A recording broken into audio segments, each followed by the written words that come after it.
Hey guys, welcome to another show. Hopefully everything's okay. YouTube is saying my signal's not great, so don't entirely know what that's going to mean, but hopefully you can see and hear me and everything is in sync and all that kind of good stuff. So let me just double check a couple of things here. It appears as though, other than YouTube saying my signal isn't great, which is really annoying, everything else seems to be okay. Oh, All Chani Road says the audio is good. All right.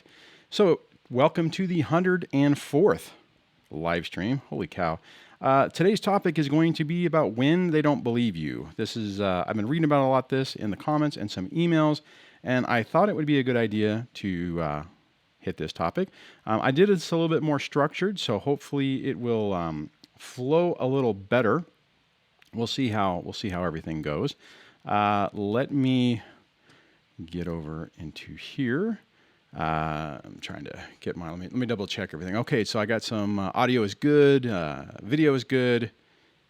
All right, cool. Oh, it seems a bit choppy, but not too bad. Yeah, I don't know. I mean, it says, normally I'm completely green.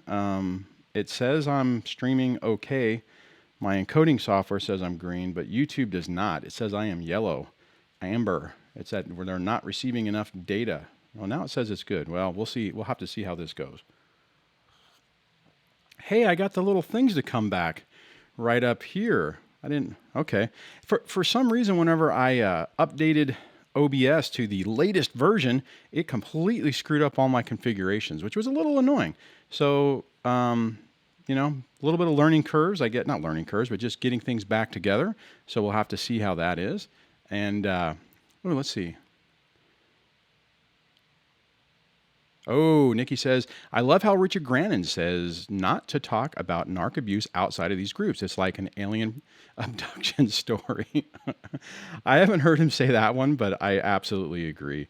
One nice thing about this is it's a more of a safe environment. People understand what you're saying and what you're going through.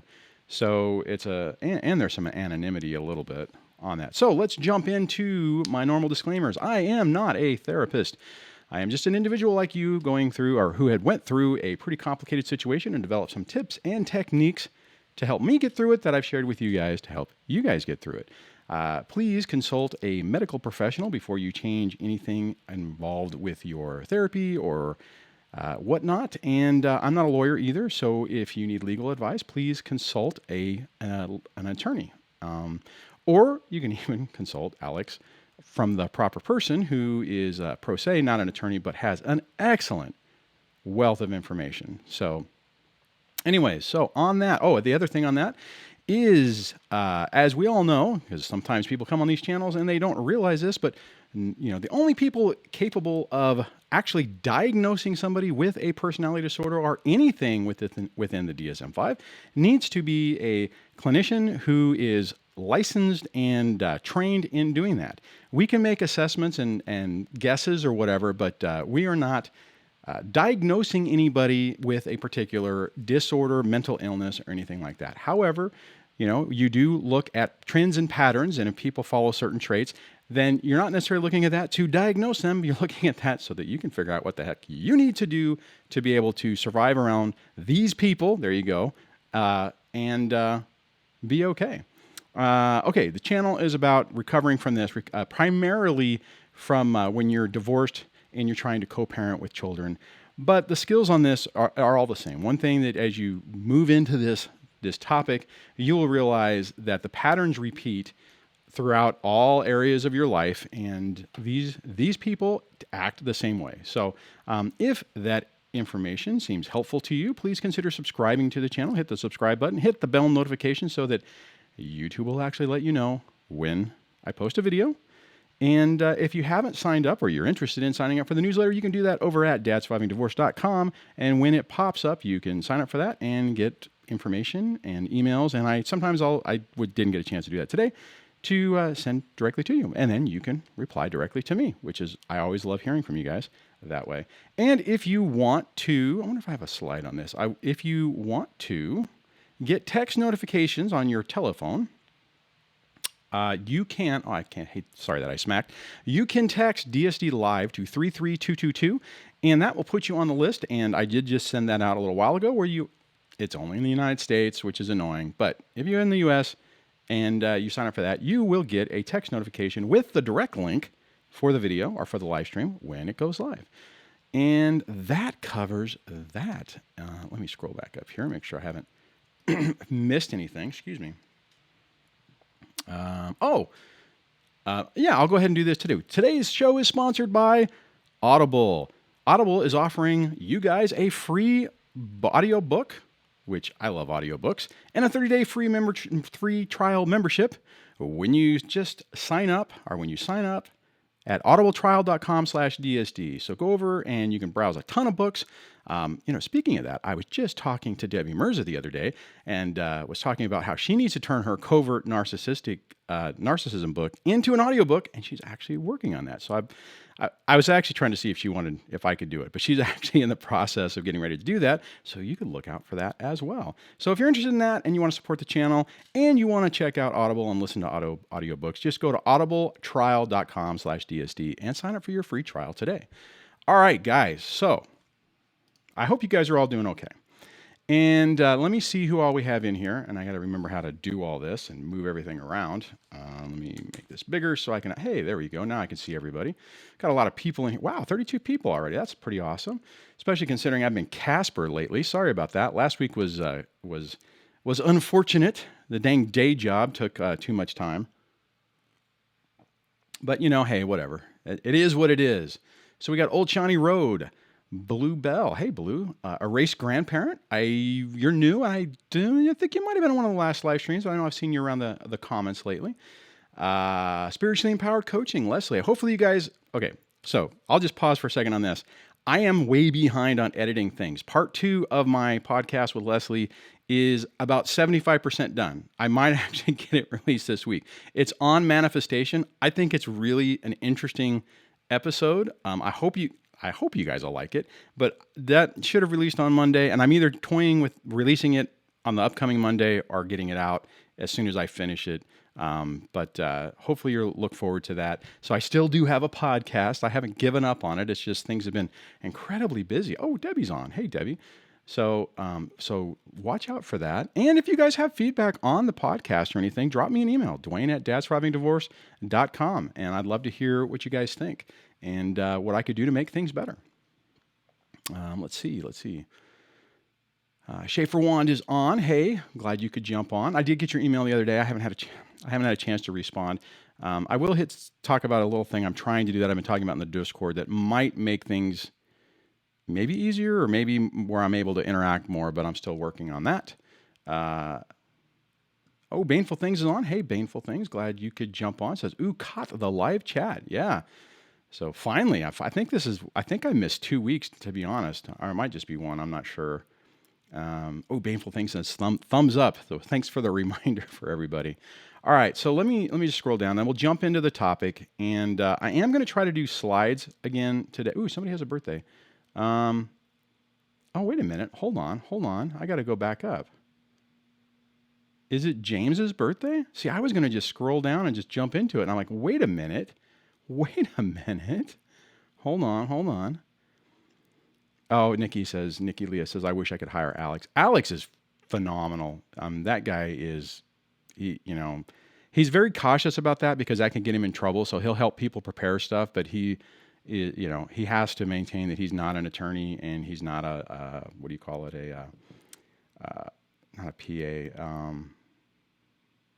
I'm thinking movie terms. He's not a production assistant. He is not a paralegal. That's what I was thinking. So he is not a paralegal. All right. Hold on. James, is it your birthday? Is it actually your birthday? Well, happy birthday to you if it is. I'm still trying to let me just. Wow.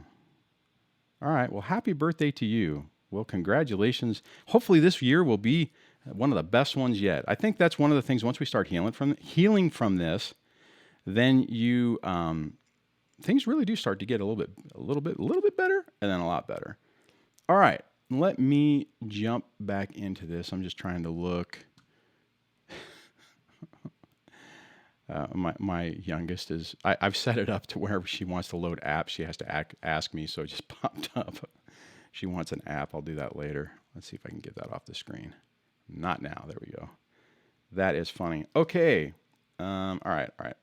All righty. Ooh, James says, yes, I'm 35 today, and it's my first narc-free one in like 5 years. So I'm celebrating for sure. Awesome. That is really cool. Okay. So let me jump into this. Let me scroll around and get to the right spot and remember how to hopefully do this. And I'm going to jump into this, and then we'll go to questions and comments, and you guys can then drive the conversation. Hopefully we can keep it in on this. Okay, so this is back on. Let me hit the right button. All right. Now, I used to do slides before. You guys did seem to like it. Then I just got overwhelmed and didn't do it. So I did spend some time today to throw this together. Not throw this together, but to build this slide deck. It's only a few slides. But wanted to chat about when they don't believe you. And this can encompass friends, attorneys, social workers, gals, custody evaluators, the whole 9 yards. And I'm going to break this up into three main topics of, when you're caught in the vortex of chaos, that creates a whole slew of problems, and be really aware of perception, and then taking objective views of your actions and making things go forward. And so the main thing is, okay, and we all know this, in the beginning stages of this, the narcissist will do everything in their power to drive you crazy and basically keep you unhinged. And part of the thing about that, and I've talked about this before, but I haven't talked about this in a while, it's if they can get you out of, remember I used to do the whole hand thing, and it's like you got, the narcissist here and you here, and if you're freaking out, then you're drawing all the attention to yourself, and they appear to be the one that's calm and more in control, and you appear to be the one more out of control, and that actually directs all the attention onto you, and it's a trap. It is really a trap. Okay, I got to get this off the screen. Sorry about that. It's a trap to basically get you to play the part that they're trying to get you to play of the unhinged, emotional, not rational person, and undermine your own case.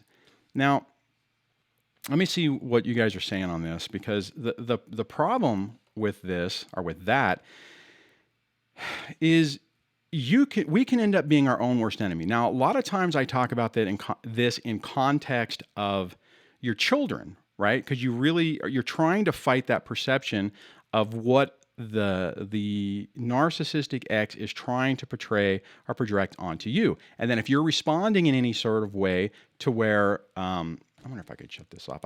She is like really, really wants this stupid, I don't know what the heck it is. Let me scroll down and do not disturb. There we go. Whoops. I forgot to do that on my checklist. I forgot to hit that button. So I apologize for that. Anyways, but it's along the same lines. Now, it's more serious and more significant whenever you're dealing with it in court, because those are the things where people are making decisions, and if they're making judgment calls about you and your character, that can be catastrophic in some situations. Okay, so let me see where we are before. I just want to jump and see what people are saying before I move on. So the cerebral cortex. Yeah, you guys are killing me. Oh, Jack F. Hey, it says, are we allowed to ask questions? Absolutely. If you want to ask a question, I would wait until I get through this slide thing, put question in front of it. I'm sure the mods probably told you that already, and they'll help point it out. And if you ask a question and I don't get to it, just ask it again later.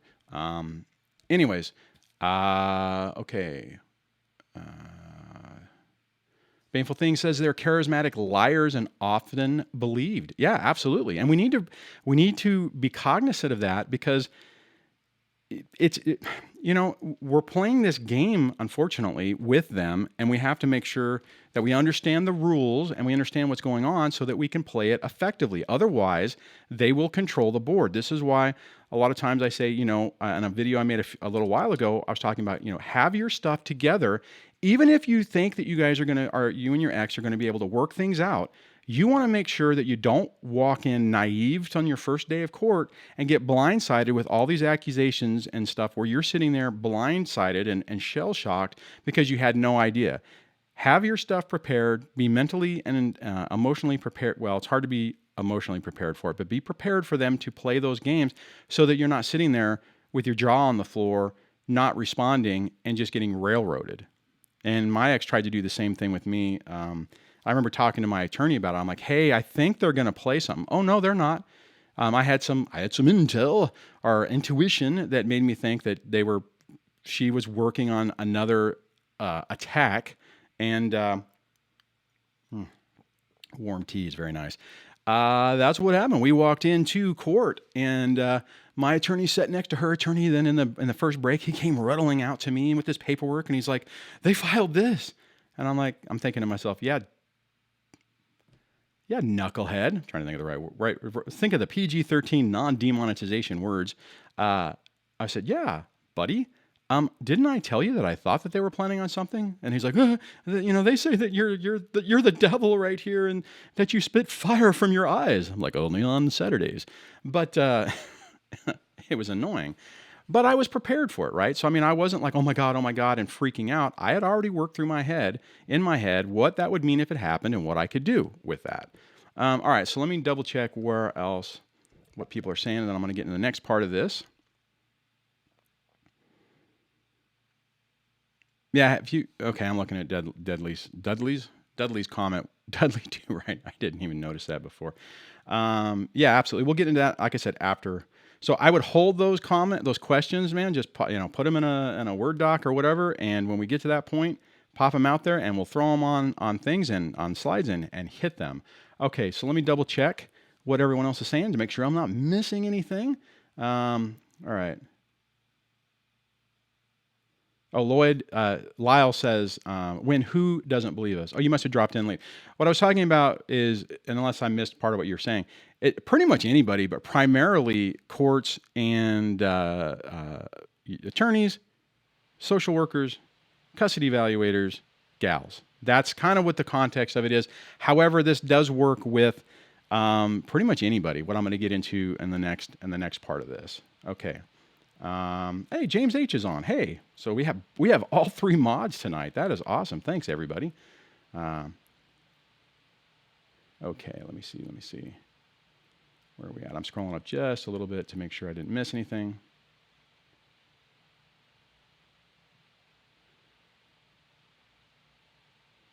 Oh, Trim Hit says, my ex is borderline, but she is coached and controlled by her severe narc mom. That sucks, man. Sorry you're dealing with that one. Okay, I am not going to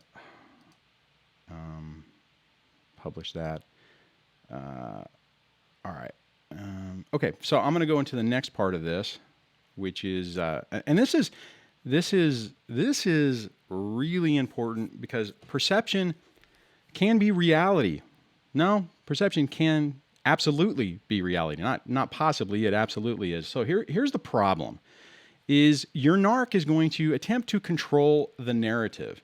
They are going to, like some of the people we were just talking about, they will play their game and oftentimes are believable. Now, the reason they're believable is because they're emotionally detached from this situation. So for us, we're incredibly worried about it. We're scared of what's going to happen.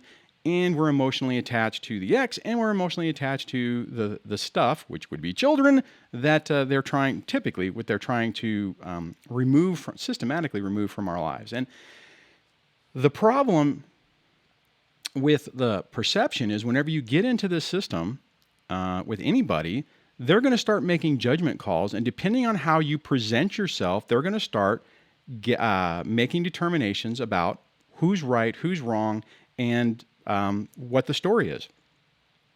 The thing to remember is, like I just said, the narc will try to control the narrative, and they are masters at appearing, sitting up straight and prim and proper. That's what I'm trying to say.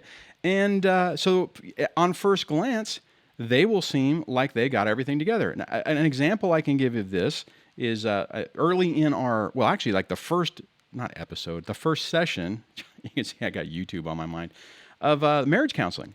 And my ex was, yeah, I mean, she had her game face on. I was there to get help, right? I mean, I wanted the situation to be resolved, and I was emotional. So that first meeting or that first session almost left with them thinking that I was completely out of control and the ex was fine. What ended up happening is I finally brought up some topics that chipped at her armor, and she, freaking, that would be a good thumbnail, right? She freaking went off, right? I mean, just had a narcissistic rage towards the therapist. And I think for the most part, the therapist probably knew then that this is going to be, this marriage is doomed. But here's the thing. They play checkers, and we need to play chess. I know I have that on the slide as they play chess, and it says on checkers, but I mean instead of checkers. And the thing is it's a long-term game. Typically, now some really smart narcissists and really evil ones can play more of a long game. The problem is that game is all contingent upon them emotionally controlling you, on them pushing your buttons and you reacting.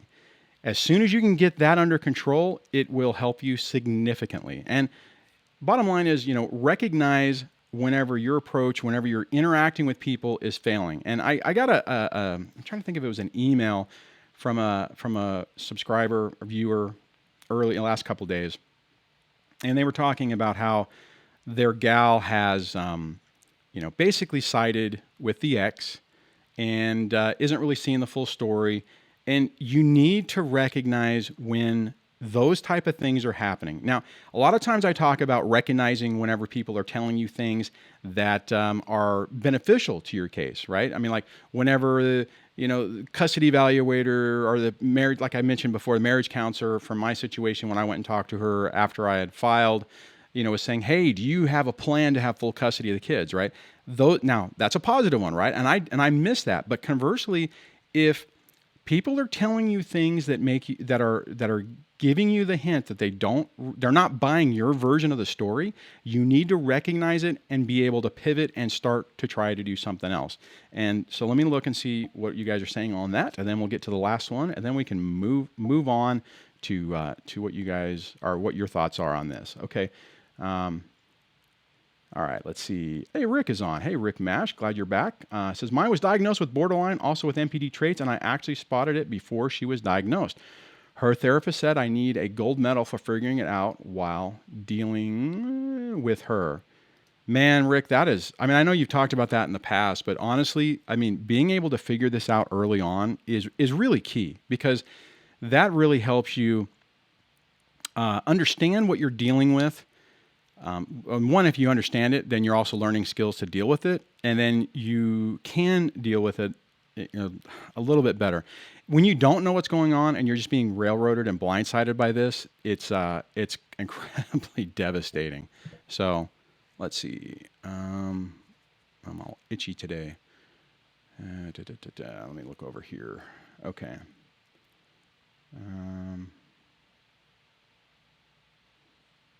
All right, walking on eggshells.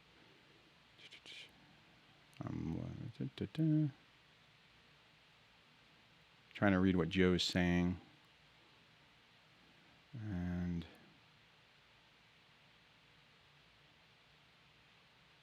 Ponder says, our Ponder darling, my busted heart, says, I don't answer my phone, text and email only. I want it all on record. I'm glad you mentioned that. And that is really, you want to do that. You want to, for two reasons. One, text and email does give you a record. I would prefer if you guys would do everything on email and not do text, and document, and then document everything you possibly can. The other thing is anything that's immediate. This is the reason why I don't necessarily like text as well, but text is better than direct phone calls or in person, is because you want to give yourself time to respond and think about your response and not respond, irrationally. You want to be able to have a methodical, rational response so that you don't take the bait, fall for a trap, and then give your ex potential victory that they will, that's what the whole thing is. They're trying to push your buttons to get you to respond. They're going boop, boop, boop, boop until you explode. And then they can go, oh my God, see, I'm scared. I need a protective order. They yell at the kids. They did this. See this, see this response. My friend Susie was right there when it happened and she'll testify to it. That type of thing. You don't want to give them anything like that. Now, I understand that courts do realize that everyone is completely stressed, but oh my God, guys, you don't want to give any extra ammunition to the situation to where when you get to it, the gals and the custody evaluators are going, well, I'm not sure, but this was weird, so I'm going to err on the side of caution, right? All right, let me see where we are with the comments. And I know I'm kind of moving around. Let's see. Oh, John Gilly Jr., welcome to the channel. Welcome to the show. Says, thank you for your videos, man. They have been very helpful processing my separation from my supposed borderline narc wife. One of the toughest things to go through, I'm thinking. Yeah, absolutely. It is. And I mean, and there's varying degrees of this. It gets, that's bad. And then if they are successful in alienating your kids, that just makes it just, like on fire. Lyle said, record the phone calls. If you're in an area where you can, don't do anything that would be considered a crime. Like in California, it's a 2-party state. So now if you tell them, hey, I'm going to record this, and they say, okay, or you say it and they keep talking, then let me back up. Check with your attorney. Don't do anything that would get yourself in trouble. Some states are a 1-party consent state where you can record. Just make sure whatever you're doing is legal in your area. All right, let me see. Let's see what we got going on here. And then I'll get to the last part of this. See, I'm trying to do this a little bit better where I can kind of interact with what you guys are saying with what I'm saying. And I see that there's a question above, and I will hit the questions. See, one thing I didn't think about, if someone had a question about what I'm saying, I'm going to miss that. So let's see, question. Okay.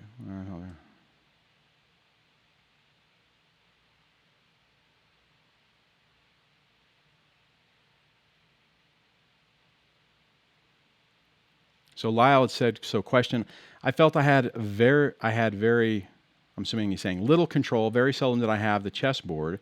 My attorney spoke for me and did 80% of the talk. Yeah, see, the thing with that, though, it's also now in that situation when you're in court, I mean, that's what they're there for. They should be the one talking for you. It's all those interactions with other parties that are building up that information for them, or for the court case. But see, and it's tough with the whole attorney thing. And we talked about this a lot recently. And I've been talking about this with Alex as well. And that is, you get in the situation where sometimes these attorneys are not necessarily thinking about your situation. Well, they're running you through the process, but they're not necessarily looking at like, okay, what's appealable? What argument could they make that would be effective? It's like, okay, well, how do I just play nice with everybody? How do I not make the judge mad? How do I maintain a good relationship with this other attorney that I'm going to be working with for the next, 15 years? And it appears sometimes, maybe oftentimes, they make decisions that probably aren't necessarily in our best interest, which is completely wrong considering how much money we're spending and paying them to do that. I think that's why it's really important to follow people like Alex and the proper person, his YouTube channel, to learn the process so that you have a better idea of what's going on, if your attorney is making a mistake, and why they're doing certain things. Now, I would say that Alex normally, I don't think he's on tonight, would normally say you got to make sure that there's certain things that are said and put in the record so that if the decision isn't based on law, you have an appealable thing to go back and say, hey, you made a decision on X, but the statutes say that you can't make that. That's not the right decision, right? And that's how you can win appeals. The problem is, and what Alex has talked about, is sometimes the attorneys won't bring those issues up, so they're not even on record, so now you don't really have anything to appeal. I don't know if I really said that correctly, but It's very important.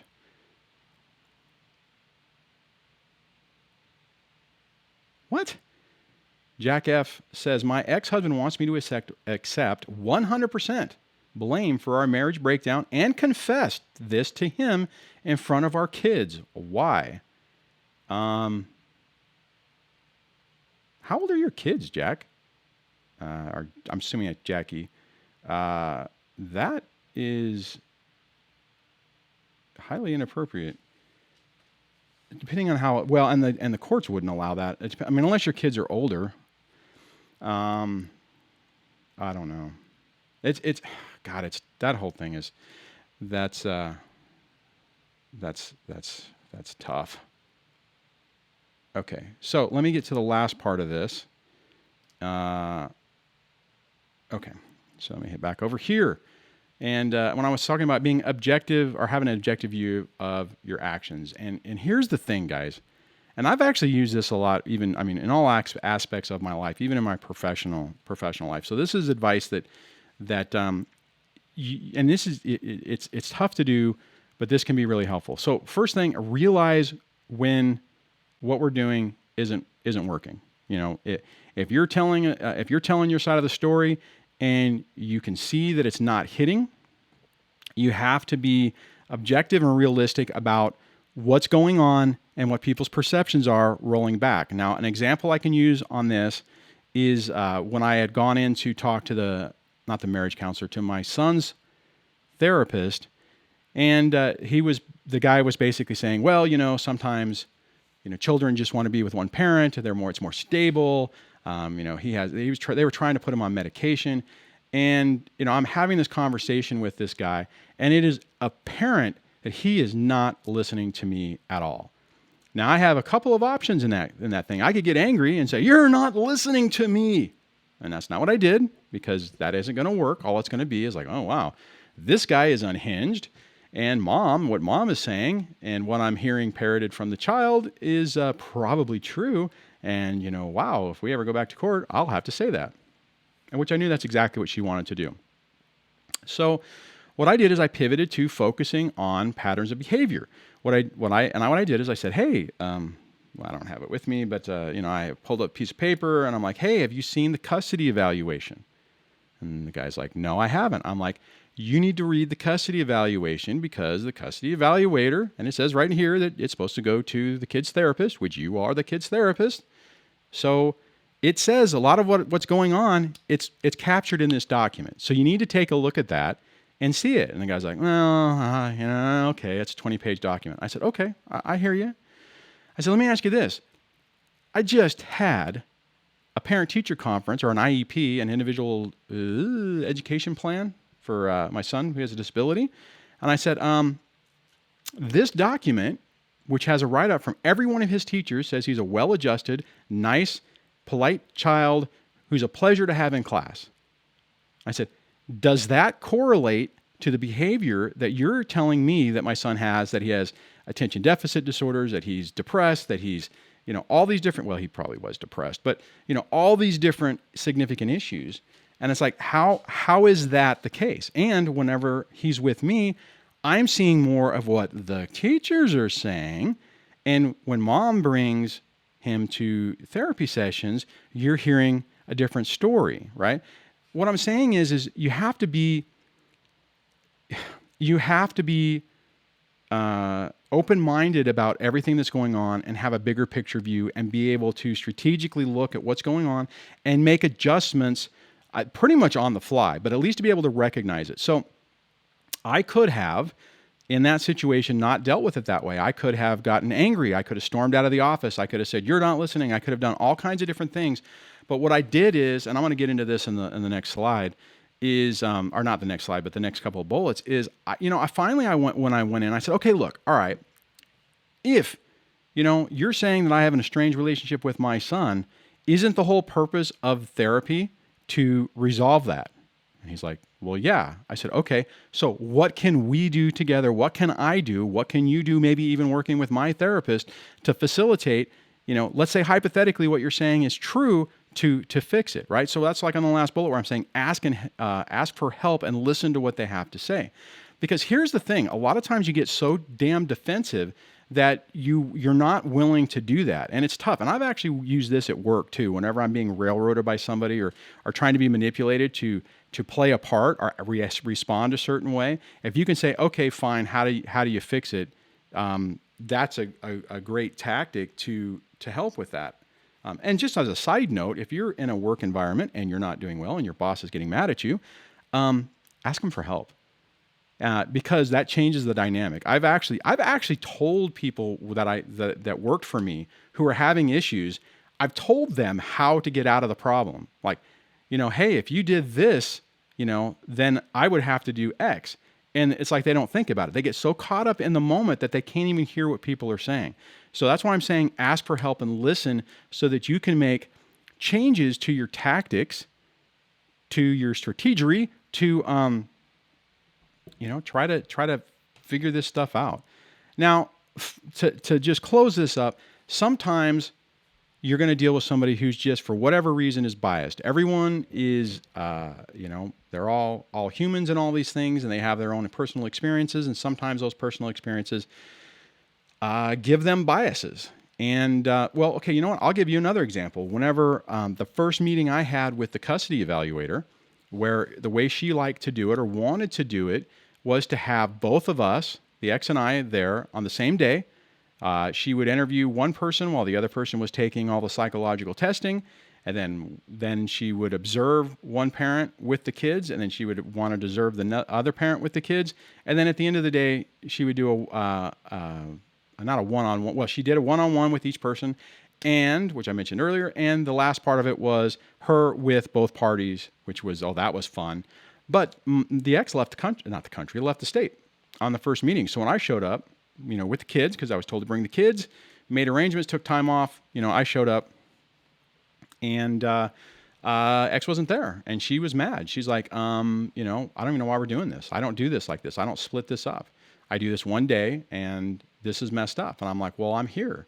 And she's like, well, I don't care. So she was actually, what I'm saying is the custody evaluator was pushing my buttons. And I think what happened is she was told that I was a misogynist pig who hated women, and she was testing me. So she was like, okay, so I'm, she's a woman, so she is going to exert her authority to push my buttons to get me to react. And I didn't. Actually, at one point, we're going through this whole thing, and she's like, well, you didn't, I gave her my pile of paper, boop, and she's like, well, you don't have the cover sheet. I'm like, okay, well, I mean, you got the document? Can we just print the first page?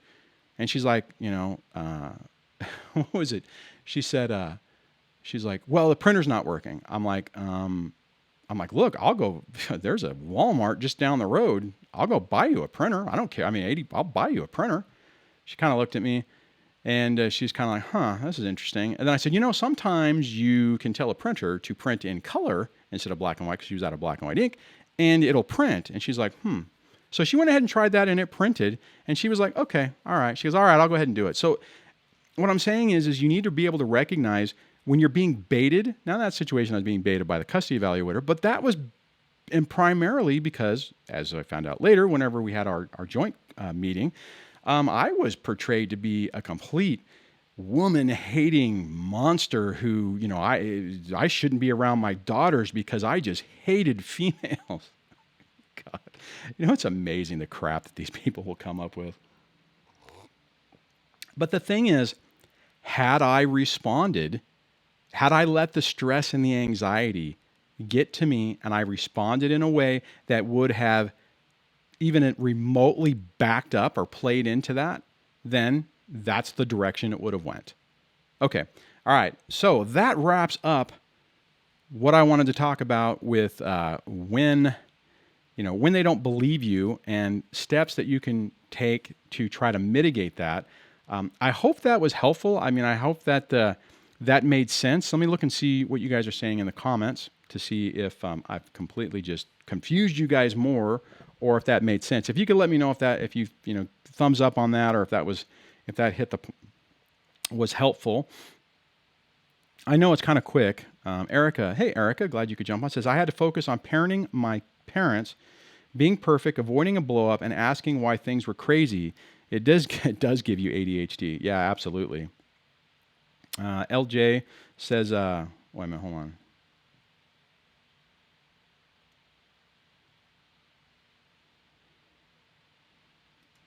Okay, I'll grab that one in a second here. So let me just make sure that there's nothing else on this, and then we'll jump into the comp. Did that really? That didn't take. We did that for 40 minutes. Ugh. Okay, okay. I thought that was going to go a little bit faster. So, all right. Rick Mash says, "Good job, Dwayne." All right, thank you very much for that. Amy Loves History. Hey, haven't seen you in a while. Says, for anyone that's heard my story, I've gone no contact with my mother, almost harder for me than my ex.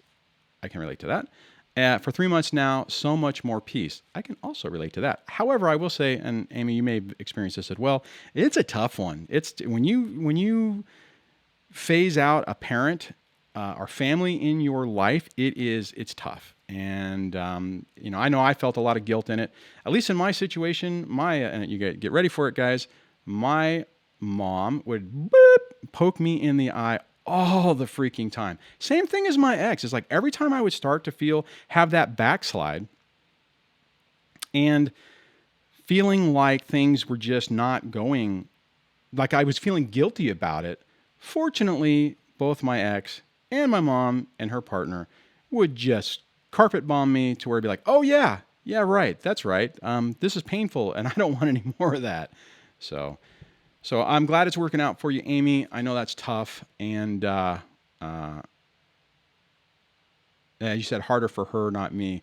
Well, yeah, typically they lash out and typically they get really vicious on that. So I'm glad you're doing well. It took me a lot longer to, it probably took me the first 3 months were a nightmare. I started trying to phase back in a relationship. See, this is the weird thing about the way these people operate is the guilt had started getting to me. I mean, guys, and this has been in the last couple of years. So this has been, I don't know if it might have been before I started the channel. Shoot, I can't remember. So I was like, okay, how do I phase this back in? How do I, set up appropriate boundaries? I was letting her see the kids on my time again, and stuff like that. And then she decided I wasn't enough, and that she made friends with my ex and was doing stuff with her, and that was it. That was the step that I needed to say, okay, I'm done. I'm Dunny McDone. I am absolutely good. I am not going to go back to this. It's over. It's dead. I can't deal with this type of trauma and allowing it into my life. So, periodically something happens to where they jab me right in the eye or not directly, but indirectly for whatever reason. And, the wounds feel less painful. All right, let me start trying to look for some of these questions.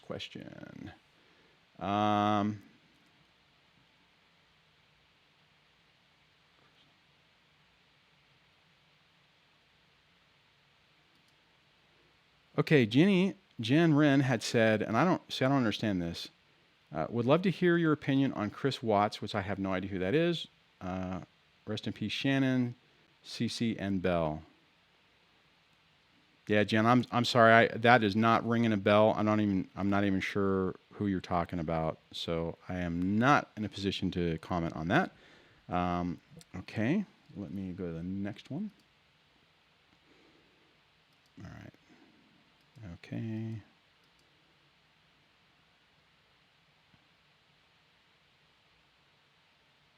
Oh, Dudley had asked, can you talk about the pitfalls of recording a conversation with a narcissist? Pitfalls. Actually, there's not really many pitfalls, and if they know about it and they're on better behavior, other than you won't catch them doing their thing, it might keep things a little calmer. Plus, it also can help you whenever what's the term?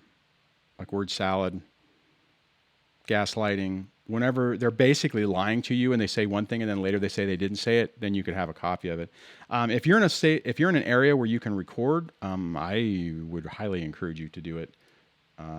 just make sure it's legal and you don't you don't want to be committing any felonies. All right, let's see. Okay, I already hit that one. I talked about Lyle's one. Okay.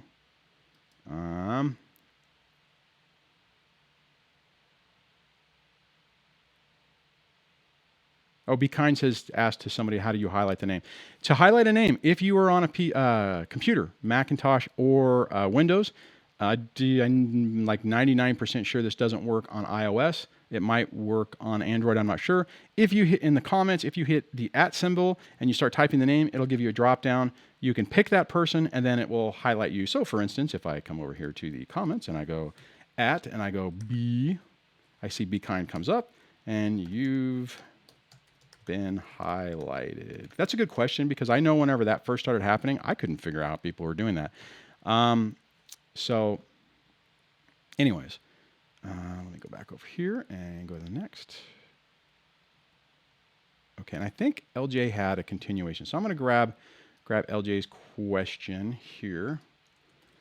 Let me put it over. I got to find the right spot. There we go. And paste it. And then you had, don't do that. And you had a follow on. Okay.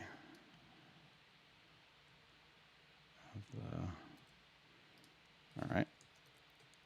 Ooh, is that going to post right? All right, let's try this and see what happens. Okay, so let me click over here so it gets that stupid box around. LJ says, my ex-husband and the Narc.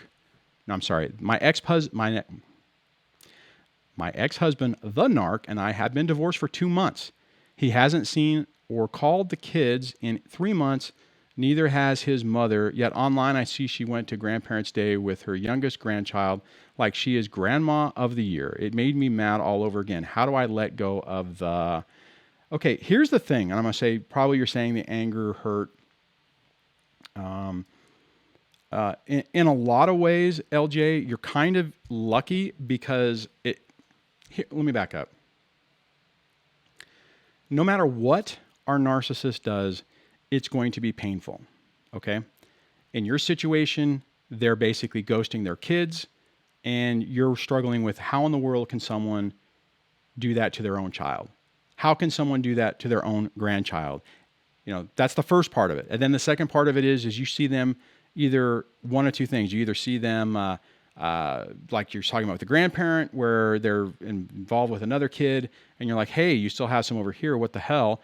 Or what else often happens is the ex will be pretending to be dad of the year or, other parent of the year and commenting and posting about how you're not letting them see the kid and you want to be in there. They want to be in their lives and yada, yada. Okay. So first part about that is that's annoying as hell, right? Conversely, if all of a sudden they were absentee parent of all the time and now they're involved, it's going to make you mad too. It's like, seriously, now you're jumping in to do everything. The thing is in the beginning stages of this, everything they do is going to make you angry. And now this goes back into the thing where I was saying, in some ways you're lucky. If you have a narcissist that is basically ghosting you and the kids out of their lives, yes, it's hurtful to the kids, but in a lot of ways, them not being there on a reoccurring basis to completely screw the kids up in their time is a benefit, right? You're not going to have to do, if this is the case and it maintains, which it probably won't after time, more than likely something will change on it. But whenever a narcissist gets involved and starts interacting with their kids, they typically do parental alienation. They're typically, saying damning things against you and bringing stuff like the person earlier who was saying, that the ex wanted the person to admit their or I don't know if it was infidelity or whatever it was. I mean, you're dealing with that. So then you're dealing with somebody who's actively counter-parenting against you. For those of us, see, and the thing is all of this sucks, right? There's no good, there is, it's like all double binds. There's no, joyous, like, woohoo, this is great, because it all sucks. The only way it wouldn't suck is if the person, the demon left them and they became a real human and they came back and said, wow, I'm sorry, I want to co-parent. How do we work together? And how do we do this as a team?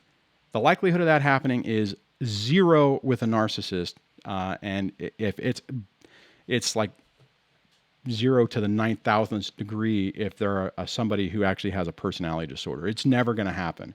That's why you'll see a lot of us who have been, call-ins. Maybe I don't necessarily have it on, but I could turn it on. If you guys want me to turn on the phone lines, give me a thumbs up, and I'll hit the button for that.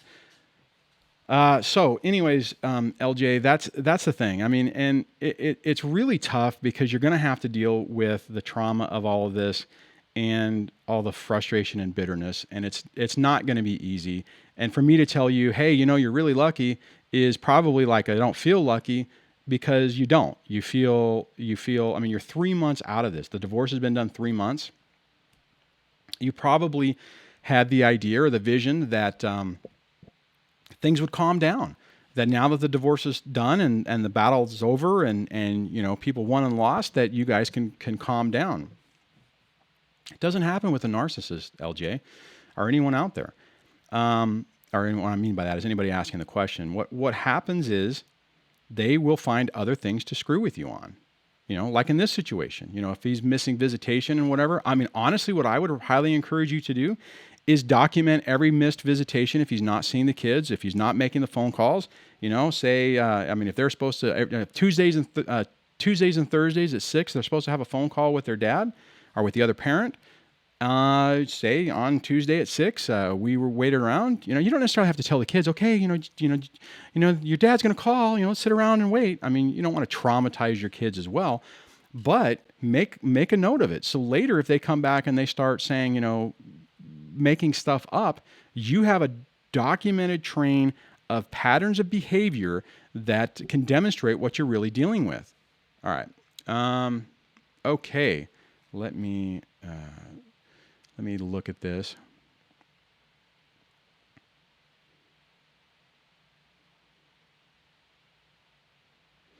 Grandma Bear says at DSD, are you aware of anyone who's had a mental health evaluation done on the other parent and proven they should lose their rights? Has anyone successfully done a termination of parental rights on a narcissistic parent? Yeah, Alex has. Grandma Bear. Alex Falcone from The Proper Person did exactly that. Now, he didn't necessarily do it basically saying that the other parent had mental problems. He did it with patterns of behavior, neglect, primarily dental neglect. And after 5 to 6 years, he was able to have her parental rights terminated, and she's completely out of the picture. James just said the same thing. So, you know what? Let me do this. So if you guys don't know who I'm talking about, let me go to Chrome, and let me go here, and I'm talking about all right, let me try this again. The Proper Person. And this is Alex Falcone. Wow, 105 or 1,105. So sound like his number. 11, 12. Good for him. Anyways, Alex Falcone is the person I was just talking about. Very intelligent, very smart, very well versed in the law. He represented himself because he didn't have the money to do to hire an attorney. He did hire a couple attorneys for some of the appeals, but he basically learned the game and figured out how the rules are and played by the rules. And whenever decisions were made that weren't backed up by law, he was able to appeal, and ultimately that is how he won. And I would definitely check out Alex. He's got a tremendous wealth of information that is. This is going to start playing again. Hi, welcome to Dad's. Doop. There we go. I guess I got to put this over on this. I got to make sure that my stupid channel commercial. I hate how those things I mean, it's good when people come in, YouTube's like, you have to have a channel. You have to have a channel trailer. I'm like, okay, YouTube, I made a channel trailer. Anybody who's new to the channel, if you went to it, you had to listen to it. Hopefully you liked it. I tried to make it short. I've watched some other people who have really long channel trailers, and it's like, give me a break. Anyways, so, I think I lost my train of thought. I can't scroll there. So, dang it. Okay, sorry about that. That was to Grandma Bear. So check him out. Alex is actually pretty accessible. You can get a hold of him. He hangs out on the Discord server. In case you guys aren't aware, if you're new, because we do have some new people here, and if you're new, hit the subscribe button. If you hit the subscribe, I don't know if I turned it on. Maybe if you did, there'll be a little thing that makes noise and does stuff over there. And did you guys Did anyone say turn on the phone call? What was the consensus on that? I got sidetracked. So, okay. Man, it's getting hot. I hate whenever it gets hot. I hate being hot. I do like the warm tea though. That's been nice. Okay. This comment can be right after the commercial. Wow, you're a riot, man. Okay. Let me go back to the questions and make sure. Oh, you know what? I do have some text. So I turned off my. Okay, that was my daughter, and that one. Okay, just want to make sure it was not that. So, all right. Okay. Let me scroll down. See, now it started. Man, you know, this chat thing. Oh wow, my air conditioner just shut off. That'll be fun.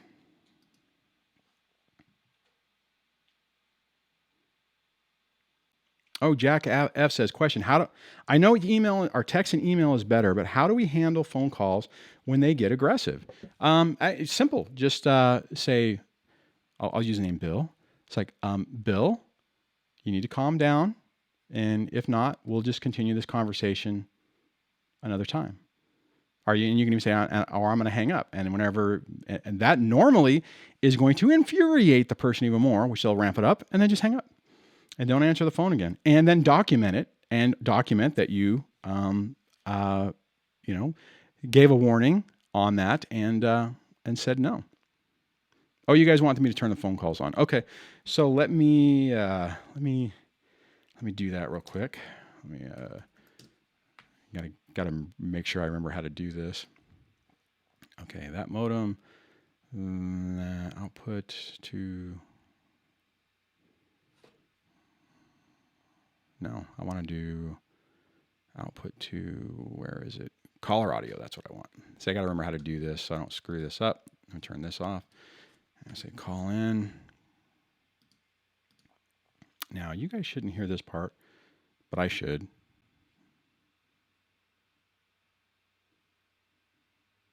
Oh, I didn't hear that. That's not good. Welcome. That's not good at all.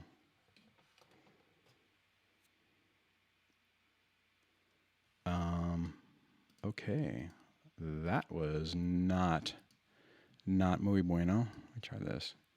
Actually, I'm gonna end this and then do it again just to make sure so that I have it. So sorry guys, I'm just trying to turn the phone call thing on, and then I'll turn as soon as this connects correctly and it's acting the way I think it's supposed to. Then let me delete that. There we go. And call screen. Now it's working. Enter your 6-digit PIN number. Hopefully you guys hear that too. Welcome. Hopefully the levels are You are okay. now in the host room and can manage your callers from the call-in studio web interface. Okay, that looked like it was good. Okay, and then I will turn on the phone number. So, okay, I thought I would turn the phone. Come on, guy. Come on, computer. Do something useful. Darn the luck. Right here should be the phone number. But there ain't no phone number. Let me try this. Let me go to Chrome real quick and then back over and see if that didn't do it. See, I wasn't sure we were going to do the phone thing tonight, so I wasn't as worried about the phone. So let me just toggle this phone. Oh, there it is.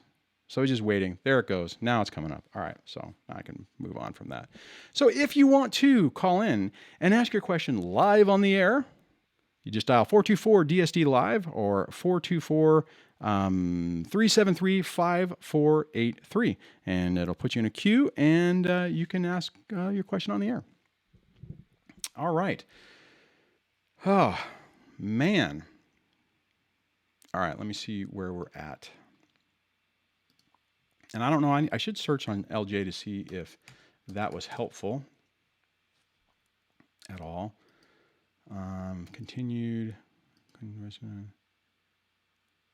Okay, so I don't see unless there's a follow on down here. So let me do that.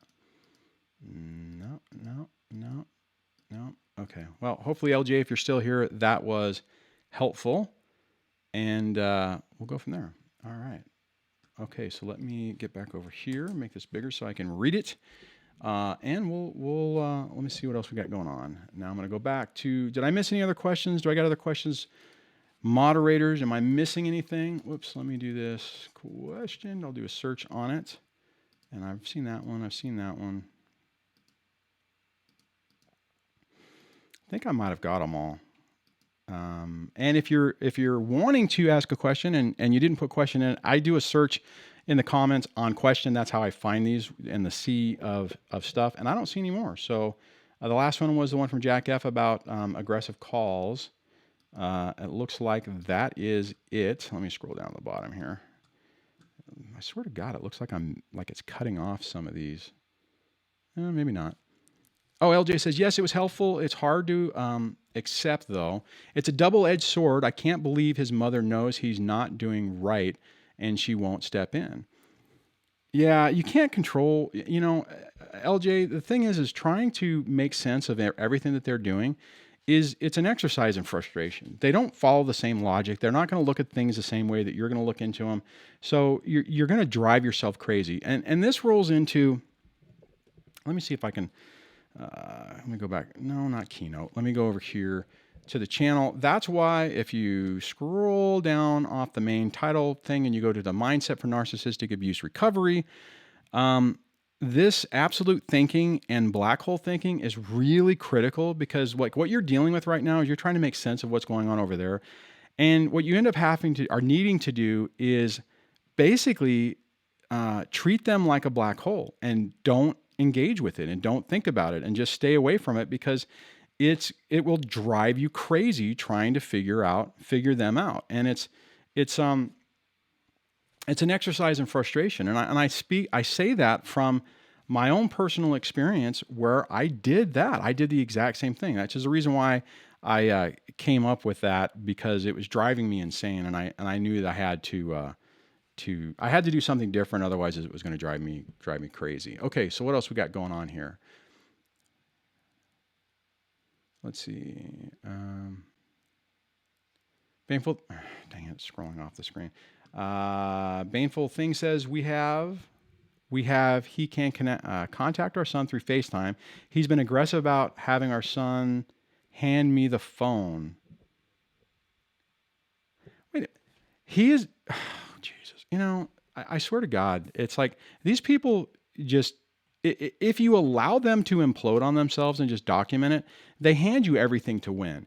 So if he, on his visitation time, if he's basically using that to try to yell at you and to do things, use as a mechanism to get to you, then document it and just don't say, okay, well, no, I guess what you would do with your son, no, hey, Billy, or hey, buddy, hey, honey, whatever the correct adjective or descriptor is, and just say, no, talk with your other parent, talk with them and tell them to send me an email. I can talk with them later. We don't want to interrupt your time, right?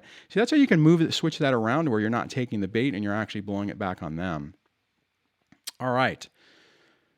Jack F says, LG, she is enabling him. Yeah, probably. And it's hard to say what's going on with that. You see, and here's the thing, you would think that a grandparent would be like, hey, knucklehead, I want to see my grandkids, so knock this crap off. Oh, Baneful Thing says, thanks, DSD. That's a good idea. Yeah, guys, a lot of times try to take the emotion out of it. Try to look at it logically. And I know it's okay. I'm saying this as somebody who made my own set of mistakes that did deal with things emotionally sometimes as opposed to logically. And, just take that step back. Kind of goes back into what I was talking about in the beginning part of this whole live stream about, when they don't believe you, but just those same type of tactics. And if you didn't see it, watch the replay later and you can go through those again. I probably should. I didn't realize that was going to be, I thought that was going to be a quicker video. I was surprised it took me 45 minutes to get through all of that. Nikki says, I hate FaceTime. I see my son FaceTiming his dad. My ex looks all over trying to snoop. So creepy. Yeah. I used to hate that too. every time I seemed like I'd walk in with all the kids in there and check on the kids, or, hey, it's time for dinner. This is early on, they'd be FaceTiming their mom, and it just got old. It's like, and that goes into the whole thing where I've talked about in the past where, our kids are in the midst of this. They're dealing with a really horrific situation, just as like we are. And, it's, they're dealing with it the best way they can. And sometimes making sure that they're reaching out to the other parent isn't necessarily for them. It's for the other parent to make them feel okay so that they don't get punished later. Oh my God. I remember the one time my youngest had gone up to my mom's back before everything fell apart, and did not respond to the ex, did not answer her message. She didn't have a phone at the time, my youngest, but didn't respond to the text messages or the iMessages, right? And she got punished when she got back to her mom's. She took her phone away, yelled at her, and grounded her for a few days just because she didn't immediately respond to any of the texts. Now, and then think about it, it's like, come on, a logical person would be, if you really wanted to hear from your kids and whatever, you just call the other person, right? That's what I wouldn't do it. There was a couple of times I would text the ex saying, could you please have so-and-so, answer my text, or could you have them call me or whatever? But typically it was like, do I really need to engage with the other person? And I wouldn't. And then I would let it go. Now, I will say that in the beginning, there were times that I did, when the kids would come back, be like, hey guys, you're on the phone all day texting your mom and you never respond to me. And at the time, I didn't see it, right? I didn't think about the fact that if they were sitting there on their phone, I'll use my antibiotics tabs, clickety click, clackety clack, and they were texting me, they were probably going to get in trouble, and conversely, if they didn't text their mom, they would get in trouble too, right? So they have to deal with that situation. So we have to keep that in perspective. Okay. All right, guys, I did turn the phone line on. That means the meter's running. It's like 3 cents a sec or minute, 3 cents a minute, whatever. So if somebody has a phone call, dial in 424-373-5. Oh crap, it went off the screen. DSD Live, 424 DSD Live. There you go. Anyways, oh man. Okay, let me see where else what we have going on. That's funny, Rick. I love that. It'll pop up right here in a second. Okay. He missed her first day of kindergarten. And LJ, he will miss a bunch of other things. And your daughter, or I can't remember if you said it, your daughter or your child is probably going to be feeling with or dealing with, why does daddy not like me? Why does daddy hate me? Why, whatever. Oh, James, you said, I hope no trolls. So now it means we're going to have a troll. But you know what? Right. It has been really nice tonight. So that's good.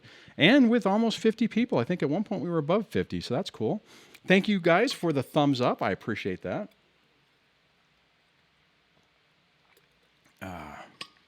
Hopefully that wasn't too loud. I probably should have pushed the microphone back. Sorry about that.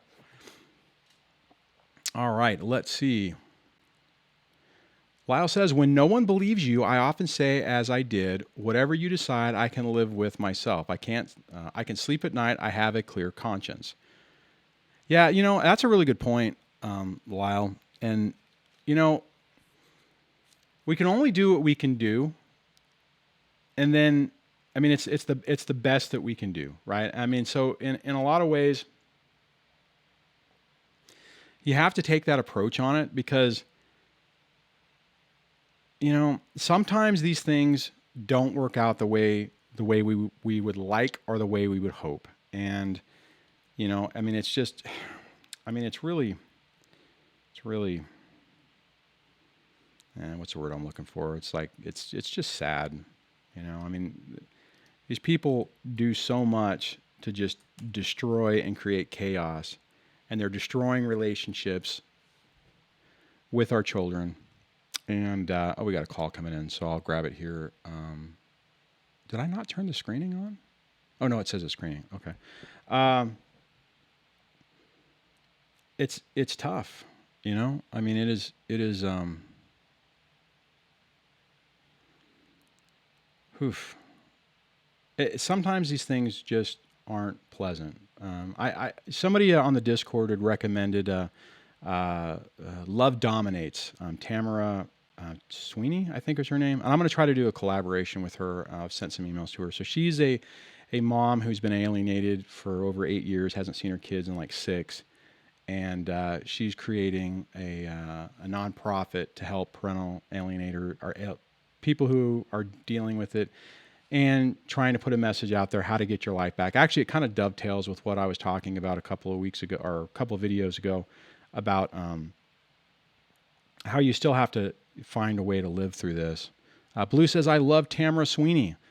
Blue, maybe you were the one that who posted the video in the Discord. I can't remember, but I checked out her videos. I was like, wow, this message is spot on. Her energy is very positive. And I'm planning on bringing her on the podcast. I gotta send her an email on when we're gonna do. I'm gonna see if I can maybe do it on Thursday. I'm not entirely sure. Okay. Anyways, there is a caller, so let me hit the right button and make sure that the caller audio is on, and I'll hit talk. Hello, this is Dwayne. Are you out there? Yes, I am. How are you doing? I am good. How are you doing? This is John? Yes, I'm calling up to first I'll praise your channel. I've been binging on it for quite some time. You're doing a tremendous job. Oh, thanks. Appreciate that. Really do. You have no idea. But now we're calling about an uncontested divorce, which is kind of funny. It turns contested, and my scenario is, we basically sold our house. There's a lot of very dramatic sale of the house, as right. you could imagine. And then my take on this is I didn't want to do this, but I got cheated on, so I went forward.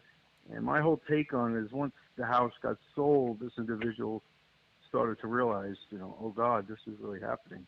And now I feel great about it, but I haven't seen my I have 2 kids. They're both, one's an adult, one isn't. But one's special needs, that's a whole other wrinkle. Yeah. She pretty much frozen me.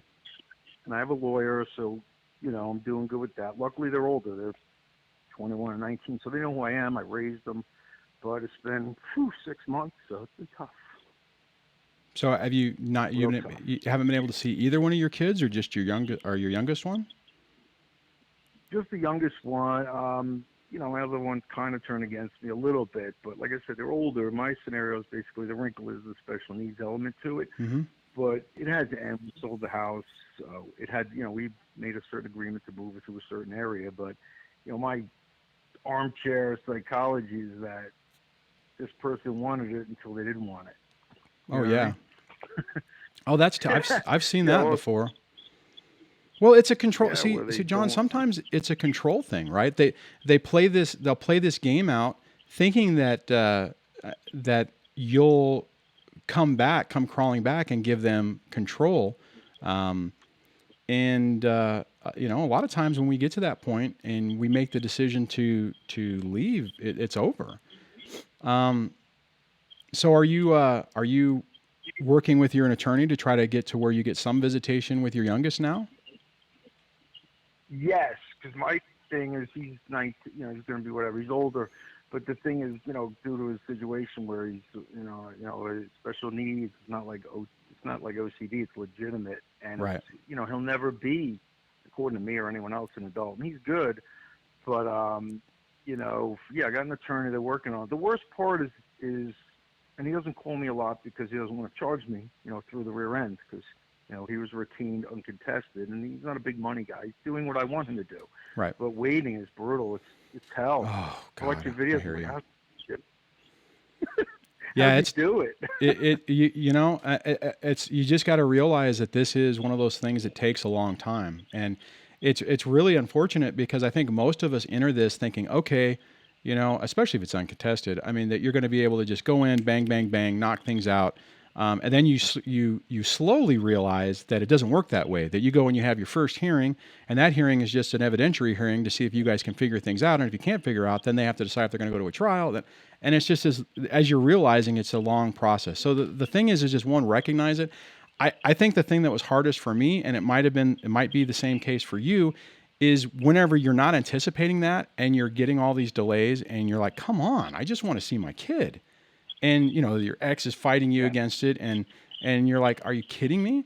But I mean, it's just, unfortunately, it's one of those things that you just have to go through that process to do it. So I'm assuming that, your son is going to, this will be a long-term thing, right? I mean, he won't be able to, I don't know what the word is, like No. graduate out of that program or whatever. Yes. Yeah. Yes, that makes it really cool. And I have a lot of messages I saved, but it's funny because, somebody wrote something on YouTube once that really summed it up. Somebody said, my wife filed for divorce and then fought it. That sums it up. Yeah. I don't No, I want hear to you say on I'm that. doing great. Besides this, I'm doing great. I got great friends. I'm really fortunate. I got great. Oh, that's friends. awesome, John. That's if I- awesome. My life, 24 years with the same place, and all of a sudden you're somewhere else. And and I adapted quickly. And I think this individual saw this and was like, and I'm not a one-up guy. I'm just like yourself to say, let's just be logical and move on. But Right. I kind of look at it like the bizarre is that I hate change, and I adapted quickly because I'm like, well, life started. It goes on. What am I going to do? I can't live in misery the rest of the way. I got to No, you carry can't. on. Yeah, You know? absolutely. Good point. And your kids were young. I don't know how you did it. Like my kids were. I could see one thing I've learned through this is I can never judge a person for staying in a horrible marriage because Yeah. it is a big thing. And when they're little, man, like at least if they're older, you're like, hey, I already laid the pavement, so to speak. Now I can, at least they know who I am. Right. Yeah. As Yeah. opposed to when they're little, I couldn't do it. I don't think I could. I don't think so. It's so tough. It's so like years ago. I don't know how guys did it. I really don't. It's amazing to me with little kids. I don't know how people do it. I think a lot of times in the old days, people would just walk away. I mean, but I mean, it's tough and it's an emotional torture. So, I mean, in the end, you're talking about young kids. We have people on the channel who have older children who have been alienated. I mean, the sad part about this is whenever one parent decides and is effective at it, at alienating the children, it doesn't matter if they're in their teens, it can still happen. So, but I mean, I'm glad you're in a better spot. Unfortunately, you have to go through to order some type of visitation, which is going to be a pain, but you'll get it. I mean, it's just going to take time, and you're going to have to jump through the hoops, and your ex is going to make it as complicated as possible. And the fact that you've moved on and are moving on with your life is going to just infuriate her, and she'll, unfortunately, with a special need child, that gives her a lot of ability to use him as a pawn in this. So Be smart. yeah. One good thing. One thing I learned from all is like kids are. You probably know it too. Kids are smart. Yeah. Oh yeah. They're smart. I'm sure your situation. Like kids are pretty. I remember when I was a little kid, and I've had young men tell me in their 20s, "Hey, you know what? I don't talk to my mother because she did this when I was 2." They remember. Oh yeah.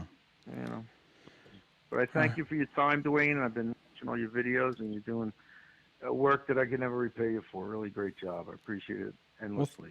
Well, thank you, and thanks for calling in and sharing. And keep me informed or updated on how things play out. Send me an email, and we'll chat with you later. Thanks so much, Dwayne. I hit the button too soon. And anybody who calls in, make sure you turn off your computer audio. And Angela, thank you so very much for the super chat. It says, encouraging everyone to try and support Dwayne's channel in any way they can, that it may continue, grow, and get stronger. Aw, thanks, Angela. I appreciate that. So thank you very much for the super chat. I appreciate it. Let's see. Debbie says, caller, another layer of complication with a child with special needs. I'm glad you called in. We are all here for you. Yeah, I mean, I technically have a child with special needs. Fortunately, thank God, it's he's going to college. He is on disability now to help him out. But I was really worried the ex was going to use that as a long-term means to, for money and support and control. Fortunately, she didn't do that. So was very happy about that. And fortunately, my son's, most of his issues are physical, which it still sucks. I mean, it adds a whole other wrinkle in life, right? I mean, I was having, just to take a pause, I was having a conversation. Oh, we have another caller. I'll grab it here in a second.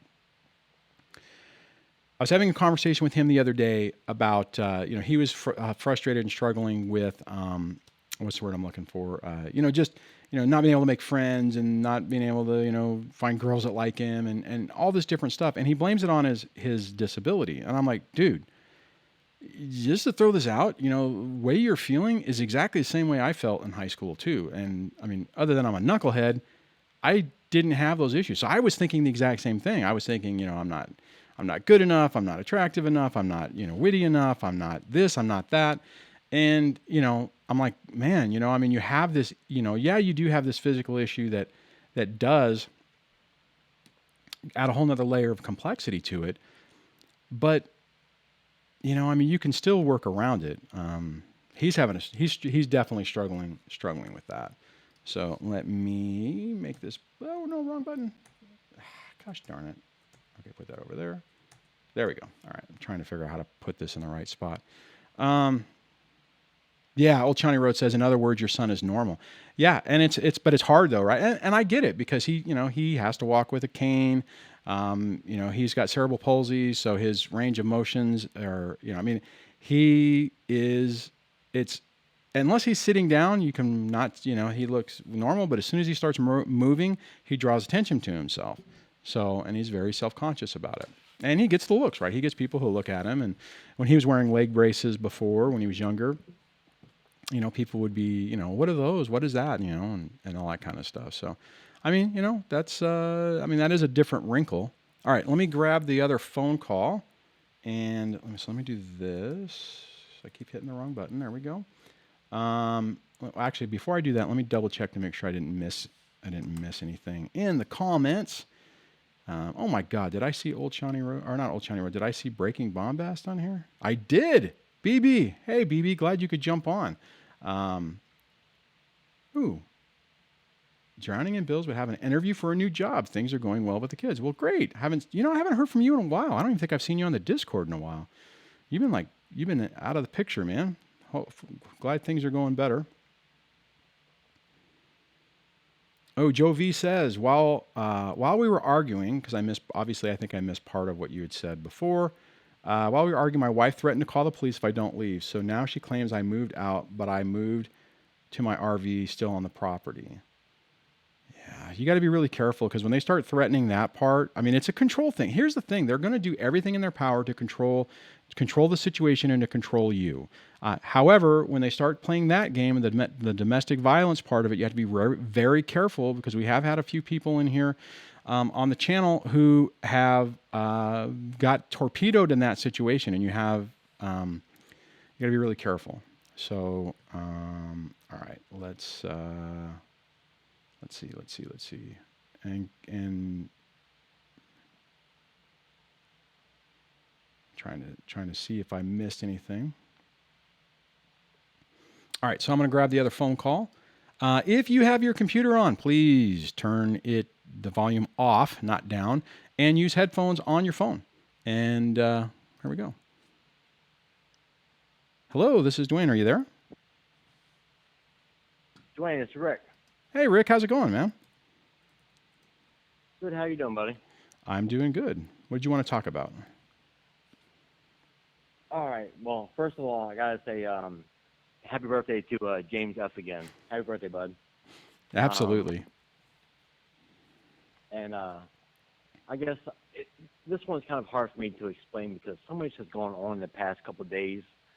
It's hard to kind of know where to start, but I'll try to start from the beginning. Saturday afternoon, I was supposed to get my daughter Camden from her, and I got a phone call Friday night around 11:30 from a friend of hers on her cell phone saying that she was being taken to the hospital because she's having a seizure. Your daughter or your ex? My ex. Okay. And that I need to come pick my daughter up, which is perfectly fine with me. Okay.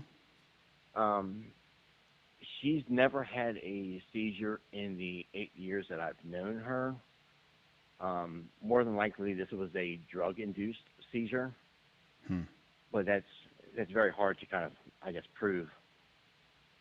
But when I got her, she was, I was told she was asleep when it happened, and she was still wearing the same clothes from earlier in the day that she wore to school at 7 o'clock in the morning.